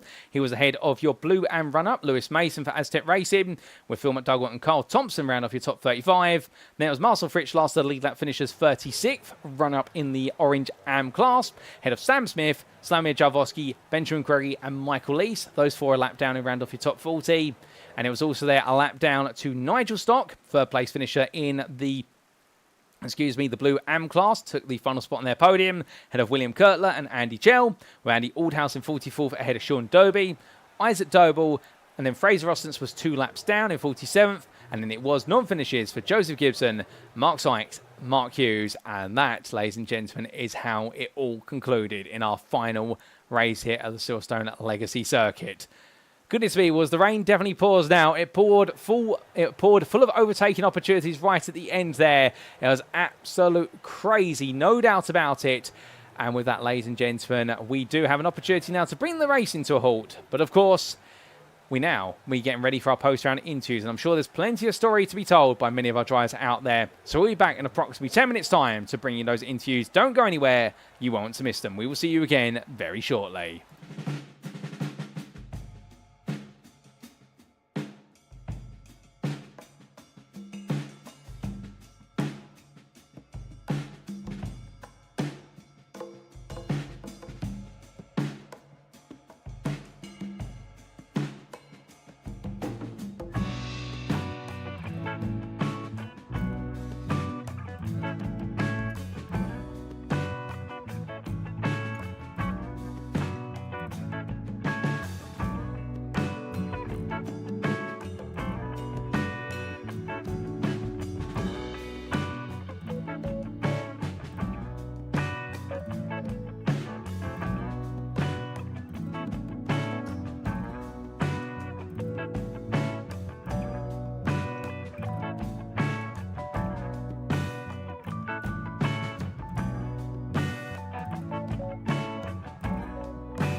Alrighty, ladies and gentlemen, without further ado, it is time for our post-round interviews with our volunteer drivers. And today, blue is the theme, because we're going to be hearing from 3 drivers from the blue lobbies classes. First, we're going to be hearing from our Pro-Am class driver, Dylan Hunter, the Adapt Sim Racing driver, who made it 2 wins out of 3 and was in constant battle with Quatermass Motorsports, Mike Barber, and also it's Danny Donaldson. And then we're going to be hearing the story of AM class drivers, Quatermass Motorsports, Andy Chell first and foremost, and particularly his podium in the AM class in race number 1, before going to Lewis Mason, who made it back-to-back second place finishes in races 2 and 3 in the AM class for Aztec Racing.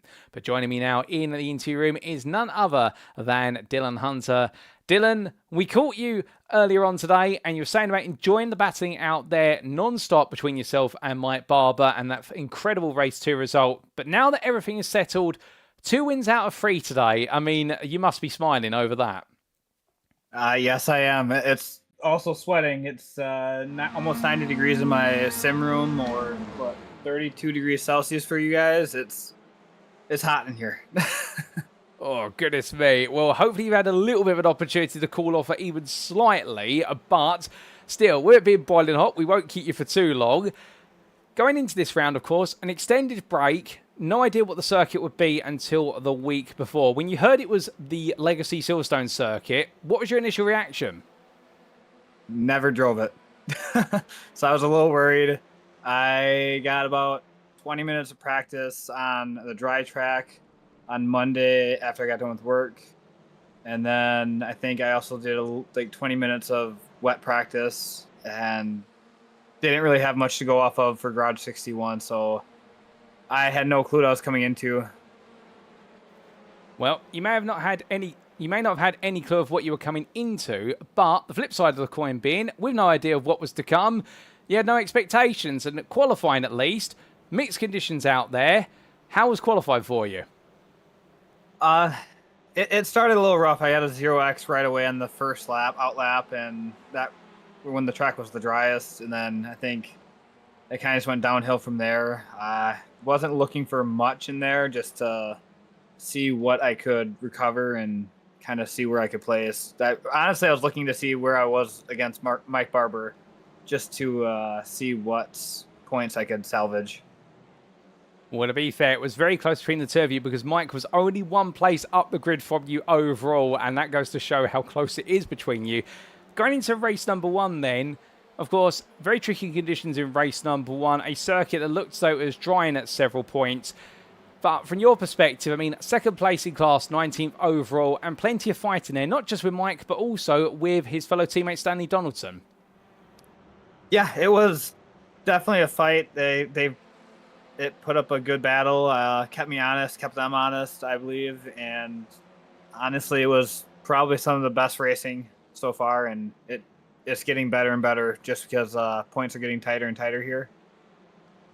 Well, points are getting in tighter supply, no doubt about it. And after a second place in race 1, race number 2, well, a very different style of race. Dry for the majority until the final couple laps when the rain arrived. But just take us through from your perspective there, because 29th place overall in the end, but a win in class. It must have felt as though you're going forward, but you're also technically going backwards. Yeah, it definitely felt that way.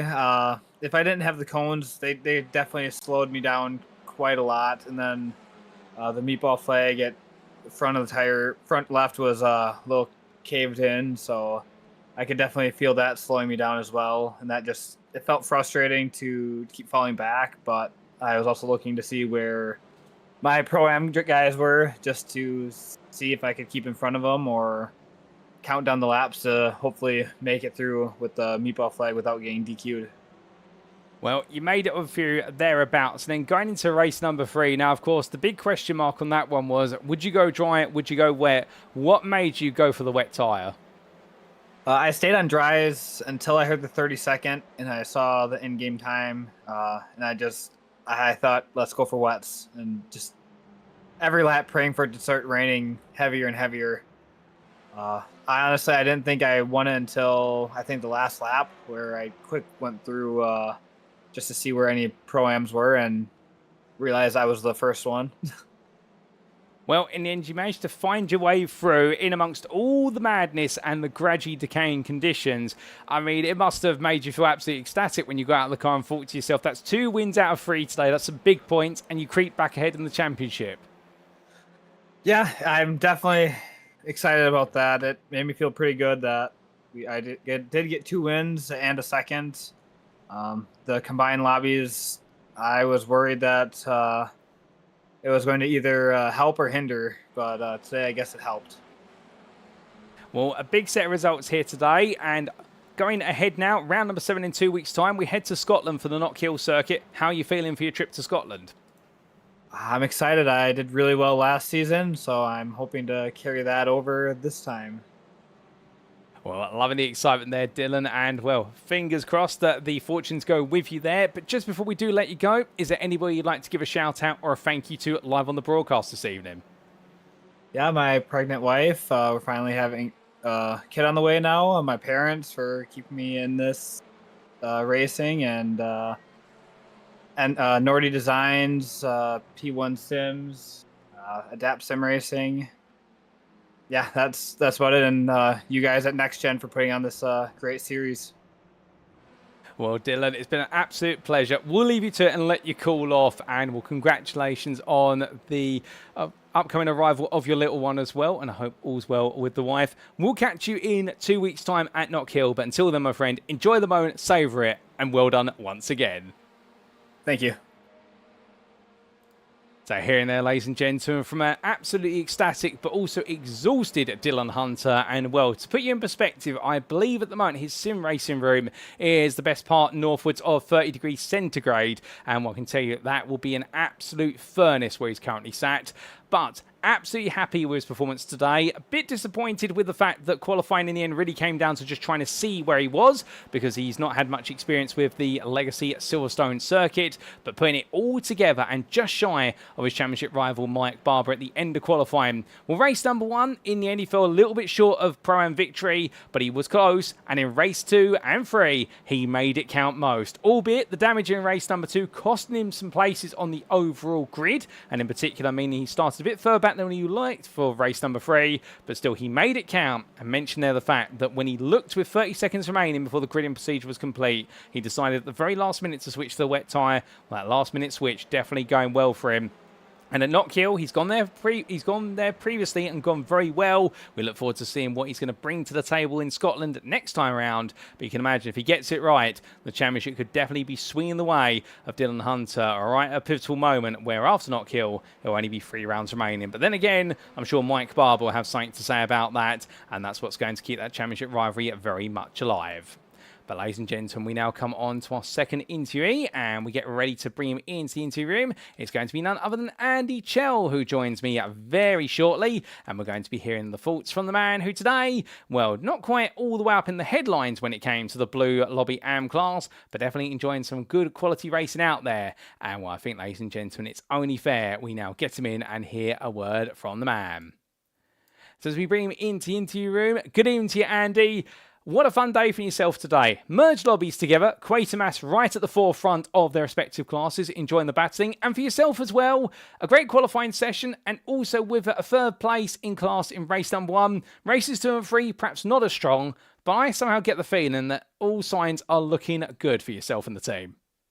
Hey, Paul. Yeah, thanks very much. I mean, for the team, it's been a fantastic night. I think, well, I know every driver's had a podium finish in respective classes tonight, so yeah, like you say, absolute strong night for us. For me, yeah, I mean, I used to say this when I'd interview with Alex. In NXTCC, it seems to be, I always tend to get caught up in someone else's incident and come off worse, which, yeah, it just seems to be, it was a running joke in Blue Lobby before we merged that if there was a crash, there's a chance that I'd end up caught up in it somehow. But yeah, again, strong night overall. P3 in the first race. Recovery drive, like I say, after the damage in race 2, so P7, I think, and then P5 again in class on the 3rd race. So again, another recovery drive after quite substantial. I mean, the wheel was upside down to try and drive it back to the pits on the third race. So very substantial damage to the car. But again, I mean, I've said this before. I love the wet conditions, and tonight kind of delivered for us. Kind of wishing I'd gone with the team on race start for race 3 and gone with the wets to begin with, because that seemed to be the right call because we split the strategy between me, Stanley, Mike, and Ben, and we weren't sure which way it'd play. So hindsight's 2020, but it was better to have at least 2 cars on the right strategy than none of them. So yeah, I think overall, like you say, really strong showing for us, and hopefully carry on as we've done tonight. Really, I mean, it shows how we're going to go on. Really. Oh, 100%. I'm with you on that. And talking a little bit about qualifying, I mean, the qualifying session, how did you find it? Because we did see it primarily be a session where a lot of drivers gambled on the dry at the start. Didn't work out because of the rainfall. Session started to really dry up at the end, and we saw some late jumps up through the order. But where were yourself and all the team in amongst all that? We jumped straight on the wets, to be honest with you. So it was straight away for us. Not risk it, try and get some laps in. So at least we've got times on the board. And then towards the end, I was quite lucky that I managed to get in behind Stanley on my final run, which meant I got the toe where they needed it, which really helps it out. It helps the Audi out, especially with its straight line speed anyway, because it is quite a quick car in a straight line. So that really helped jump me up the order, which, to be honest, I am quite grateful for Stanley, allowing me to have that. It wasn't something we planned, but it just fell together. So, but yeah, qualifying's one of them where you have to be. I mean, I know it says it, but you do have to be on the right tyres at the right time. And in this, if you've cooked your tyres early, it's always something that we say is just go and get a new pair, even if it's you're then dropping out the order just to let people through on your out lap again. It's better than trying to drag it forward with killed tyres. So yeah, it was one of them, mate. To be fair, it was a decent enough set of qualifying results, but it was just a bit of teamwork that worked out in the end. Well, they do say that teamwork always makes the dream work, and that being no exception with regards to your qualifying session. In the races, I have to ask, with regards to, you were saying only moments ago about the fact that in the blue lobby you've been one of those drivers where incidents and accidents have always seemed to find you when you've been an innocent party. But how have you found it being on the grid today with 50 drivers out there and both lobbies merged together? It's been real good fun, but it is one of them where it's like being at the first race of a season again. You've got to... The blue lobby guys know how the blue lobby guys race. And obviously the orange guys know how the orange guys race. But we don't know how everybody races together. And it's going to be one of them where we're just sussing each other out. And I think it's just people are going to be learning that, some of our blue AMs maybe are as fast as some of the pro AMs from blue lobby coming into orange lobby. So it's going to be one of them where we're going to have to test the waters and just find that racing balance again with everybody. But I enjoyed it, to be honest with you. I think, like I say, it's fun racing, and that's what we come for, to be honest with you. Yeah, we're doing quite well in the championships, respectively, but we're here for fun, really, more than anything, and that's what we're getting out of this. So, yeah, I think it's going to be quite promising, and definitely having more cars on the grid again, which is kind of how it was last season for us, is definitely something we're looking forward to and definitely going to be enjoying. So yeah, I'm quite excited for how the two lobbies are going to merge together. Oh, that's good to hear. I'm loving the enthusiasm and the excitement. It definitely shines through.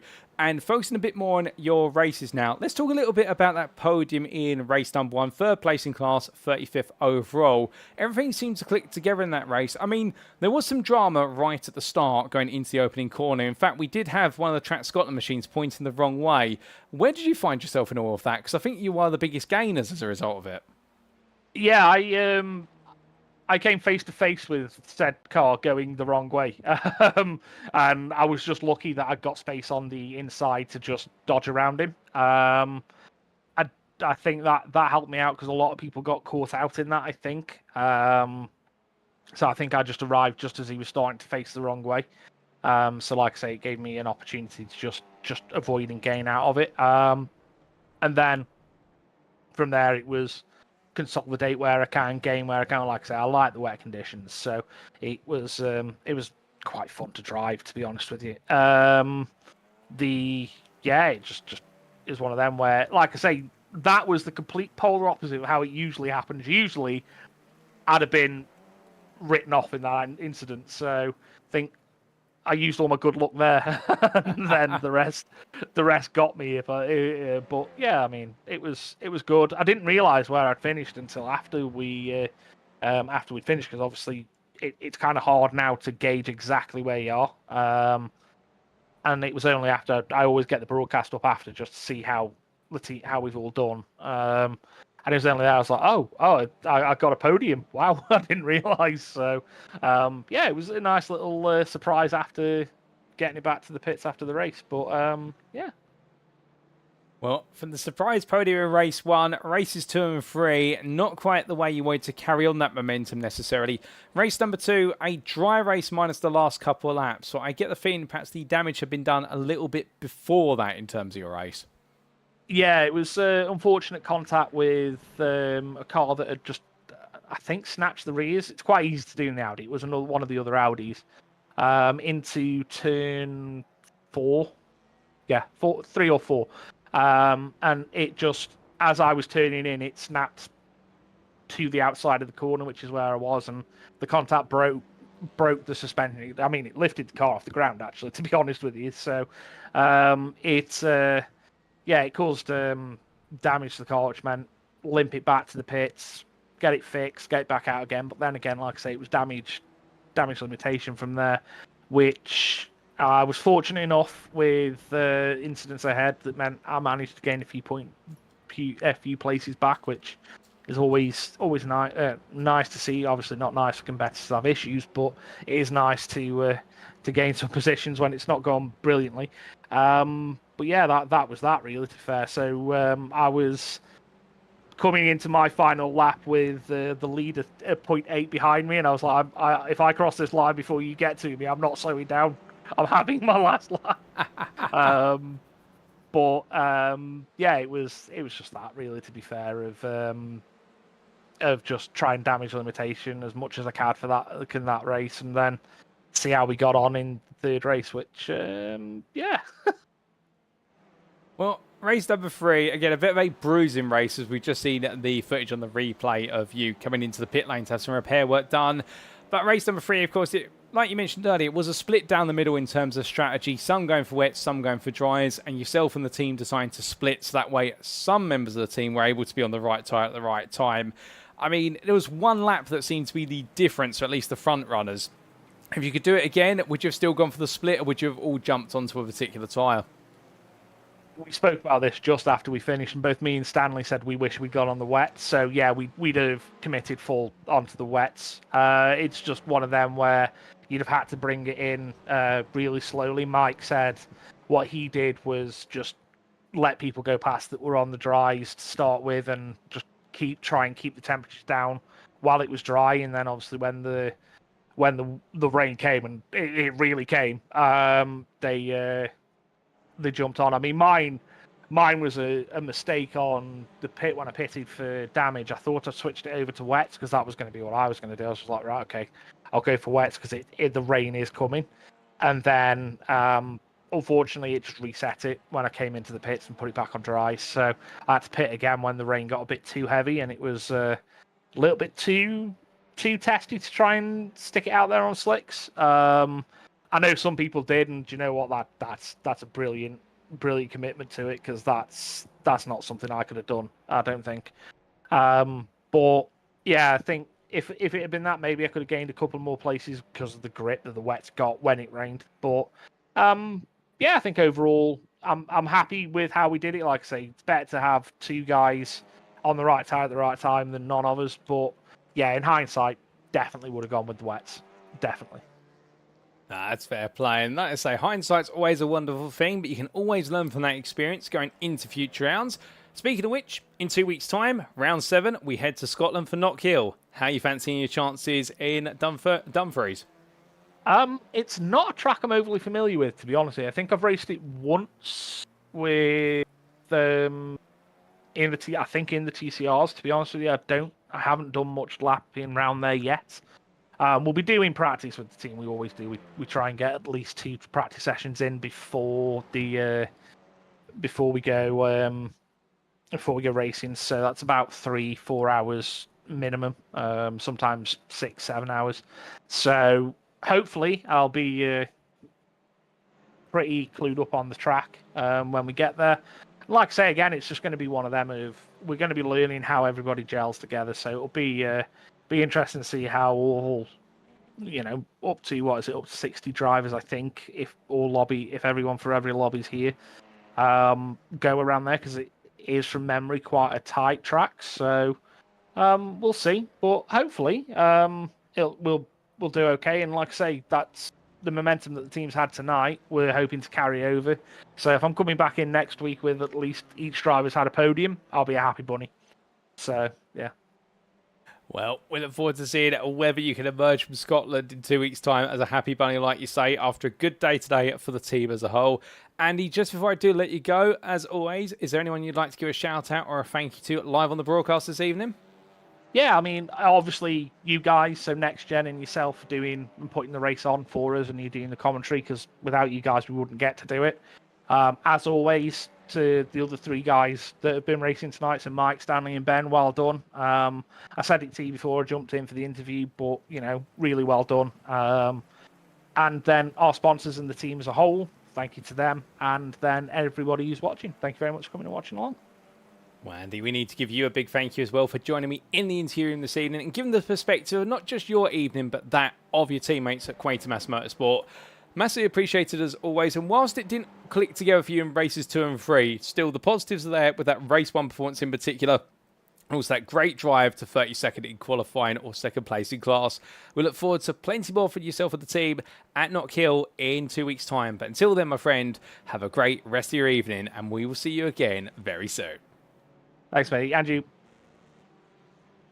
So here and there, ladies and gentlemen, from Andy Chell, team manager at Quatermass Motorsport on the NXTCC grid, and, one of the many AM drivers out there in the blue lobby class. And talking about today, really, the fact that as a team, it's been a great day because they have had a driver on the podium in their respective classes in each and every race here, so plenty of positives, but on an individual level, a lot went astray today. Used up all his luck, in his own words, in race number 1 to survive the chaos into Cop Spend as we went green flag racing and emerge and hold on to 3rd place in the blue AM class. Conversely, races 2 and 3, things did not go right in either of them. The strategy split in race number 3 being noticeable, whereby in the end, opting to go with the dry tyre. It wasn't the right tyre and really needed the wets. And in hindsight, as he mentioned there, he would have gone to the wet tyre just simply because of the gamble. It was too big a gamble to take. But still, those are the ones you have to learn from. And the team spirit at Quatermass Motorsport is the thing that really stands out to me, in the fact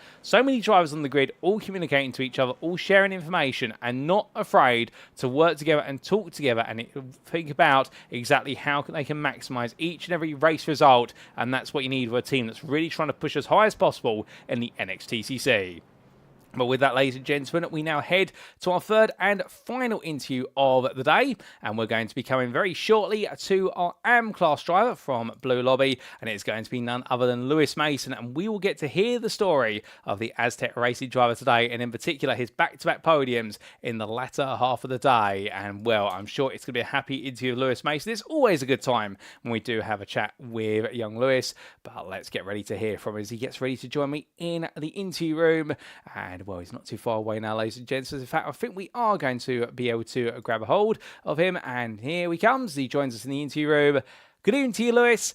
And what a day it's been for yourself. 2 second places in the blue AM class in races 2 and 3. Race number 1, not quite able to make it onto the podium, but came close. It seems as though your evening got better as the night went on. But how was it from your perspective? Yeah, race 1 was eventful. That first lap collision, I got involved in it. There was a gap, and then the gap very quickly disappeared when Stuart's stricken car was just in the middle of the road. Managed to get up to P4 after it, which I'm not too unhappy with. But yeah, it just seemed to go up from there. Well, it was all points forward as time went on, no doubt about it. But as the day went on, the first thing I want to do is ask, how did you feel for the Silverstone International Legacy Circuit? Because, of course, Croft was on the menu, but then we lost Croft because it didn't arrive on iRacing. Was this a circuit you were happy to see, or were you hoping for something else? Well, I mean, if you've ever spoken to me about my opinions on the modern day international layout, then you'll know that I much prefer this version of it. The modern day layout has very little corners, which makes the racing boring, but this layout had so much more variety, and it just makes it so much more entertaining to race, and I bet it was really entertaining to watch as well. Oh, most definitely. I mean, I think I'm going to need a few throat lozenges myself, and I can imagine it might have been absolutely hands on the wheel for yourself every step of the way. But in terms of qualifying then, 42nd overall, 5th in class, a qualifying session where dries were not the optimum right at the start, but suddenly they became the optimum right at the end. But how did you factor into all of it? Well, I came out the pits on the wets and I saw a slight dry line, so I thought I'd try it on the dries, which then by the end of the first out lap, I realised that it very much wasn't dries. So then pitted for wets, and then by that point I've lost so much time that when I was on the wets, I was putting in laps where people were actually improving on dries if they were on dries. So it wasn't really the best, but I mean, qualifying doesn't score you points, whereas the races do. Oh, that's very true. And where the points are scored are in the races. And race number 1, 36th overall, 4th place in class. Not too far behind taking a podium there, but like you're mentioning, being right in the heart of everything that went wrong at what was turn number 1, I can imagine a part of you was just, let's just get the car home and get some points. Yeah, well, I had to tow because the car was just not moving. I got to the Exeter Cops and then the car just stopped, so I had to tow. And then it was purely just after that trying to catch up to the pack on the safety car, which I couldn't do. And then just see where it went from there. There was a couple of people that I don't know whether they were on different tyres or whatever, but they were a bit slow and I managed to overtake them. And I didn't know whereabouts I was in class because obviously there's so many different classes now with the lobbies being merged. I just had to kind of wait until the end and then count it down with the results page at the end. But I was pretty happy with my result in race 1 after that big lap 1 crash. What a sudden result, and only 4 seconds off of the podium, which in the end 3rd place went to Andy Chell. But going into race number 2 then, no major incident as such on the open lap, at least not for yourself, and we got to see some of your very best charging your way through to a 2nd place finish. Yeah, well, this whole race, this whole evening, I've been trying to just overtake Nigel and stay ahead of him, because going into this evening, I was only 30 points behind him, so any points that I can gain will help. And I think I've done pretty well at that, beat him in 2 of the races, but yeah, race 2 was purely just catch up to Nigel and try and stay ahead of him. Well, you managed to achieve that and put some considerable ground between yourself and Nigel Stock, who in the end missed out on the podium behind Thomas Delaney and Fraser Rostons. Race number 3, meanwhile. Race number 2 was relatively static, minus a little couple of drops of rain on the final 2 laps. Race 3, where did you find yourself in amongst all of it? Because, of course, there's the big question mark, or was it dries, or was it wet? And I believe you started on the dries. Yeah, well, Thruxton in Blue Lobby, race 1, the rain came, but it didn't really do much. And so I was didn't want to be caught out by that like I was at Thruxton. So I opted for the dries. They were so good until about 7-6 laps to go. And then just everything went. As soon as the temperature went out of them, I was a sitting duck. Was contemplating whether to pit, but I figured that I'd lose even more time pitting and then coming out on cold wets than I would just sticking it out for the last 4 laps that there was. And it didn't seem to go too bad. Well, it didn't go too bad for yourself, like you say. I mean, it might have been a struggle for many all the way at the very end. And just take us through from your perspective, what it's like driving on a slick tyre in all that heavy rain after 4 laps and the rain just keeps coming down. I mean, is there any rotation in the car left? Or are you practically having to get an oar out the window and scoop the car around the corner? Yeah, it was pretty much just driving, looking in the rearview mirror and just waiting to see what people were doing behind. I mean, if they look like they wanted to go down the inside, let them. If they look like they wanted to go around the outside, let them. And then every now and again, you'd realise that you'd broke way too late for what the car was meant to be broken for that corner, and you'd just go straight off into the grass, and it was just trying to avoid people. But honestly, those last like 2 laps, there was no rotation at all. I think the most rotation I was getting was turn 1 when I was just full flat on the brakes and the rear end was trying to step out. Well, no rotation at all and just trying to get the car through the corners like you say, but you made it home in the end and took second place in the class with a valiant effort. Some big points scored then, and heading towards Knock Hill, it looks like you're on the rise in your battle for your championship spot versus Nigel Stock. Yeah, well, coming into tonight, I didn't know whether I was actually going to be able to make it because I'm currently on holiday. But I brought my rig with me just in case, and I was able to squeeze in a bit of time and a bit of space to be able to put my rig up and race tonight, which I'm really happy that I did because I've not only gained points on Nigel, but I've not lost what I would have lost if I just missed it. So yeah, I'm really looking forward to the next round because obviously I'll be a lot freer than what I was tonight.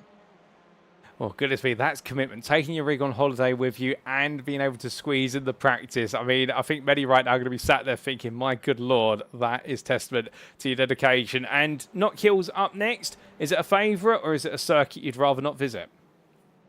I really enjoy Knock Hill. I like the difference that you get from Knock Hill to different tracks. I mean, it's literally a roller coaster. You go into T1, you go straight down, and you get to the chicane, which is like 5 seconds later, and you're back up again. And then it's a bit flat until you get to that final corner, and it's straight back up. It's such a fun track. It's so much more variety than a lot of the other tracks. Well, you're looking forward to the variety. There's no doubt about that, and we look forward to seeing what you can do in Scotland 2 weeks from now. But just before we let you go, Lewis, is there anybody you'd like to give a shout out or a thank you to live on the broadcast this evening? Yeah, just everyone that turns up. That makes it a lot more fun. It was a lot more fun this evening with the 2 lobbies being merged. Obviously, the amount of drivers definitely makes an impact on how much fun you have in an evening. And my grandparents for letting me put my rig in their cottage that they're renting at the minute. That was very helpful, else I wouldn't have been able to race tonight. Yeah, apart from that, no one else. Well, we do have to give a big thank you to the Mason family grandparents, because if it were not for them, we wouldn't have had you on the grid tonight, and we would have been sadder for it, Lewis. Thank you for joining me in the interview room this evening. Well done on your double podium in races 2 and 3, and we look forward to seeing whether you can continue to close the gap to Nigel Stock in the rounds ahead. But until then, my friend, have a great rest of your evening. Thank you very much, Paul.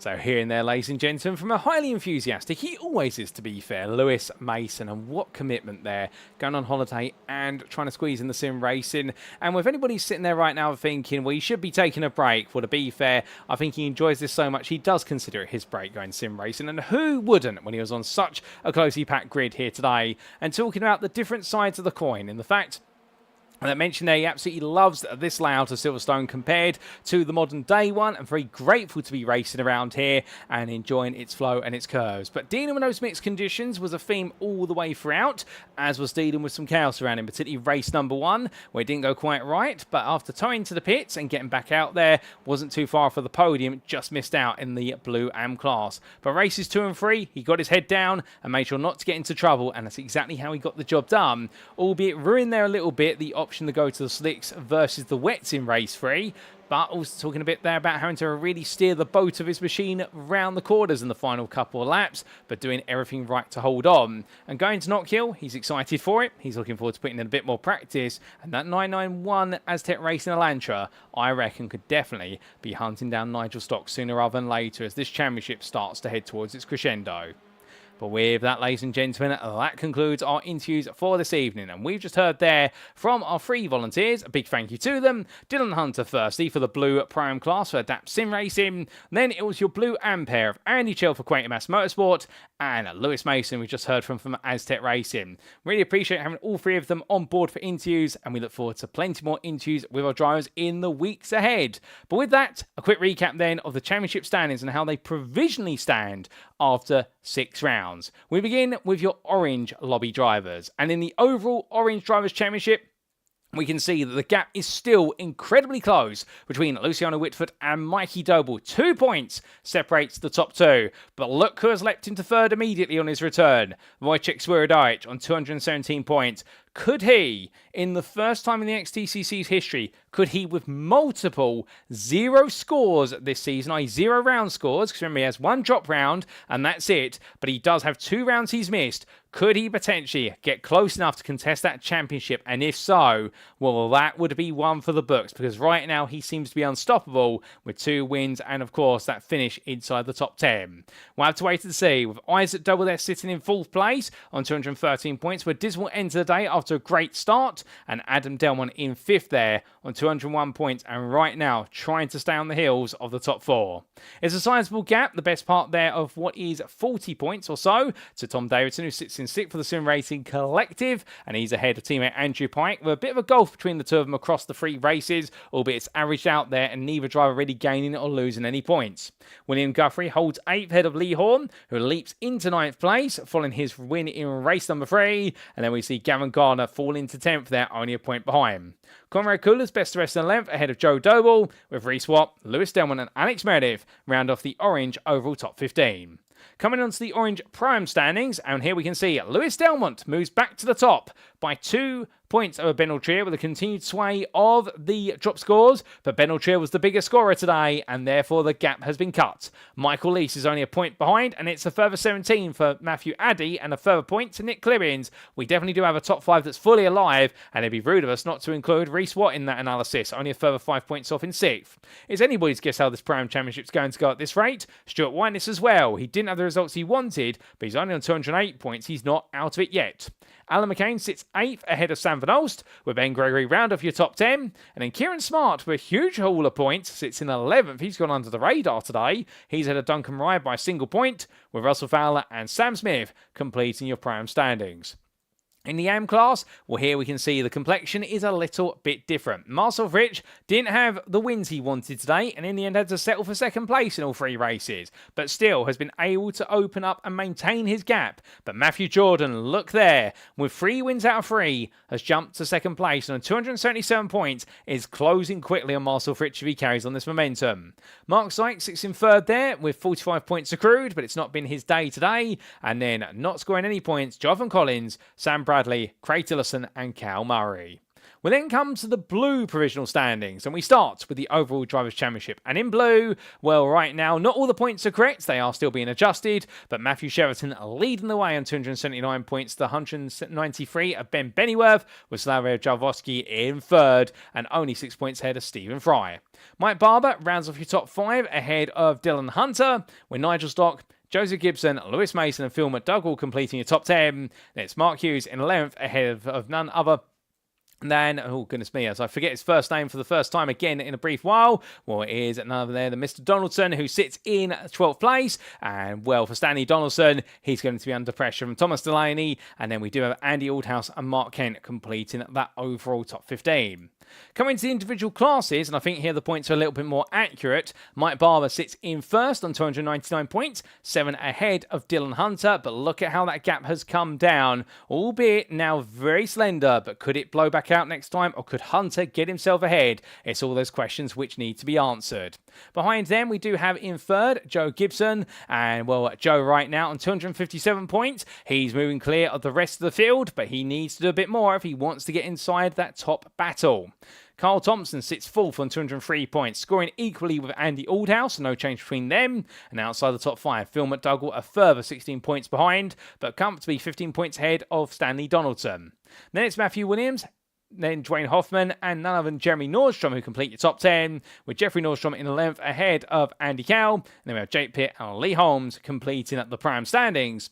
And as for the AM standings in blue, Nigel Stock matching the points of Lewis Mason, but the drop scores continue to swing back and forth, and Mason is closing ground with Thomas Delaney a bit further behind in 3rd. Mark Hughes sits in 4th for a difficult day today, no major points scored, but he's ahead of Sean Dobie, with Andy Chell there in 6th place, a little bit further behind. He's 2 points ahead of Mark Kent, and then we do have Stuart Johnson ahead of William Kurtler and Roy Plummer to complete your top 10, with Gabriel Yilmaz and Jordan Michael Hogan completing your blue AM standings. But with that, ladies and gentlemen, it is now time for us to wrap up. Thank you very much for watching, and if you have enjoyed today's show, and perhaps you're sat there right now wanting to know a bit more about Next Gen Racing or how you can be on the grid on an ongoing or upcoming series here at the Next Gen Racing community, we do recommend you firstly check out our website, and that is nextgenracing.co.uk. And as that website appears on screen now, well, it's the home of clean and fair sim racing for all, and there's never been a better time to be on the grid with us here at Next Gen Racing. Whether you're a rookie looking for your first league, all the way through to a full esports professional, there's a place for you here in the Next Gen Racing community, and all the details about our community and how to get to the Beaten Up, which is our official Discord, they're all available on our website.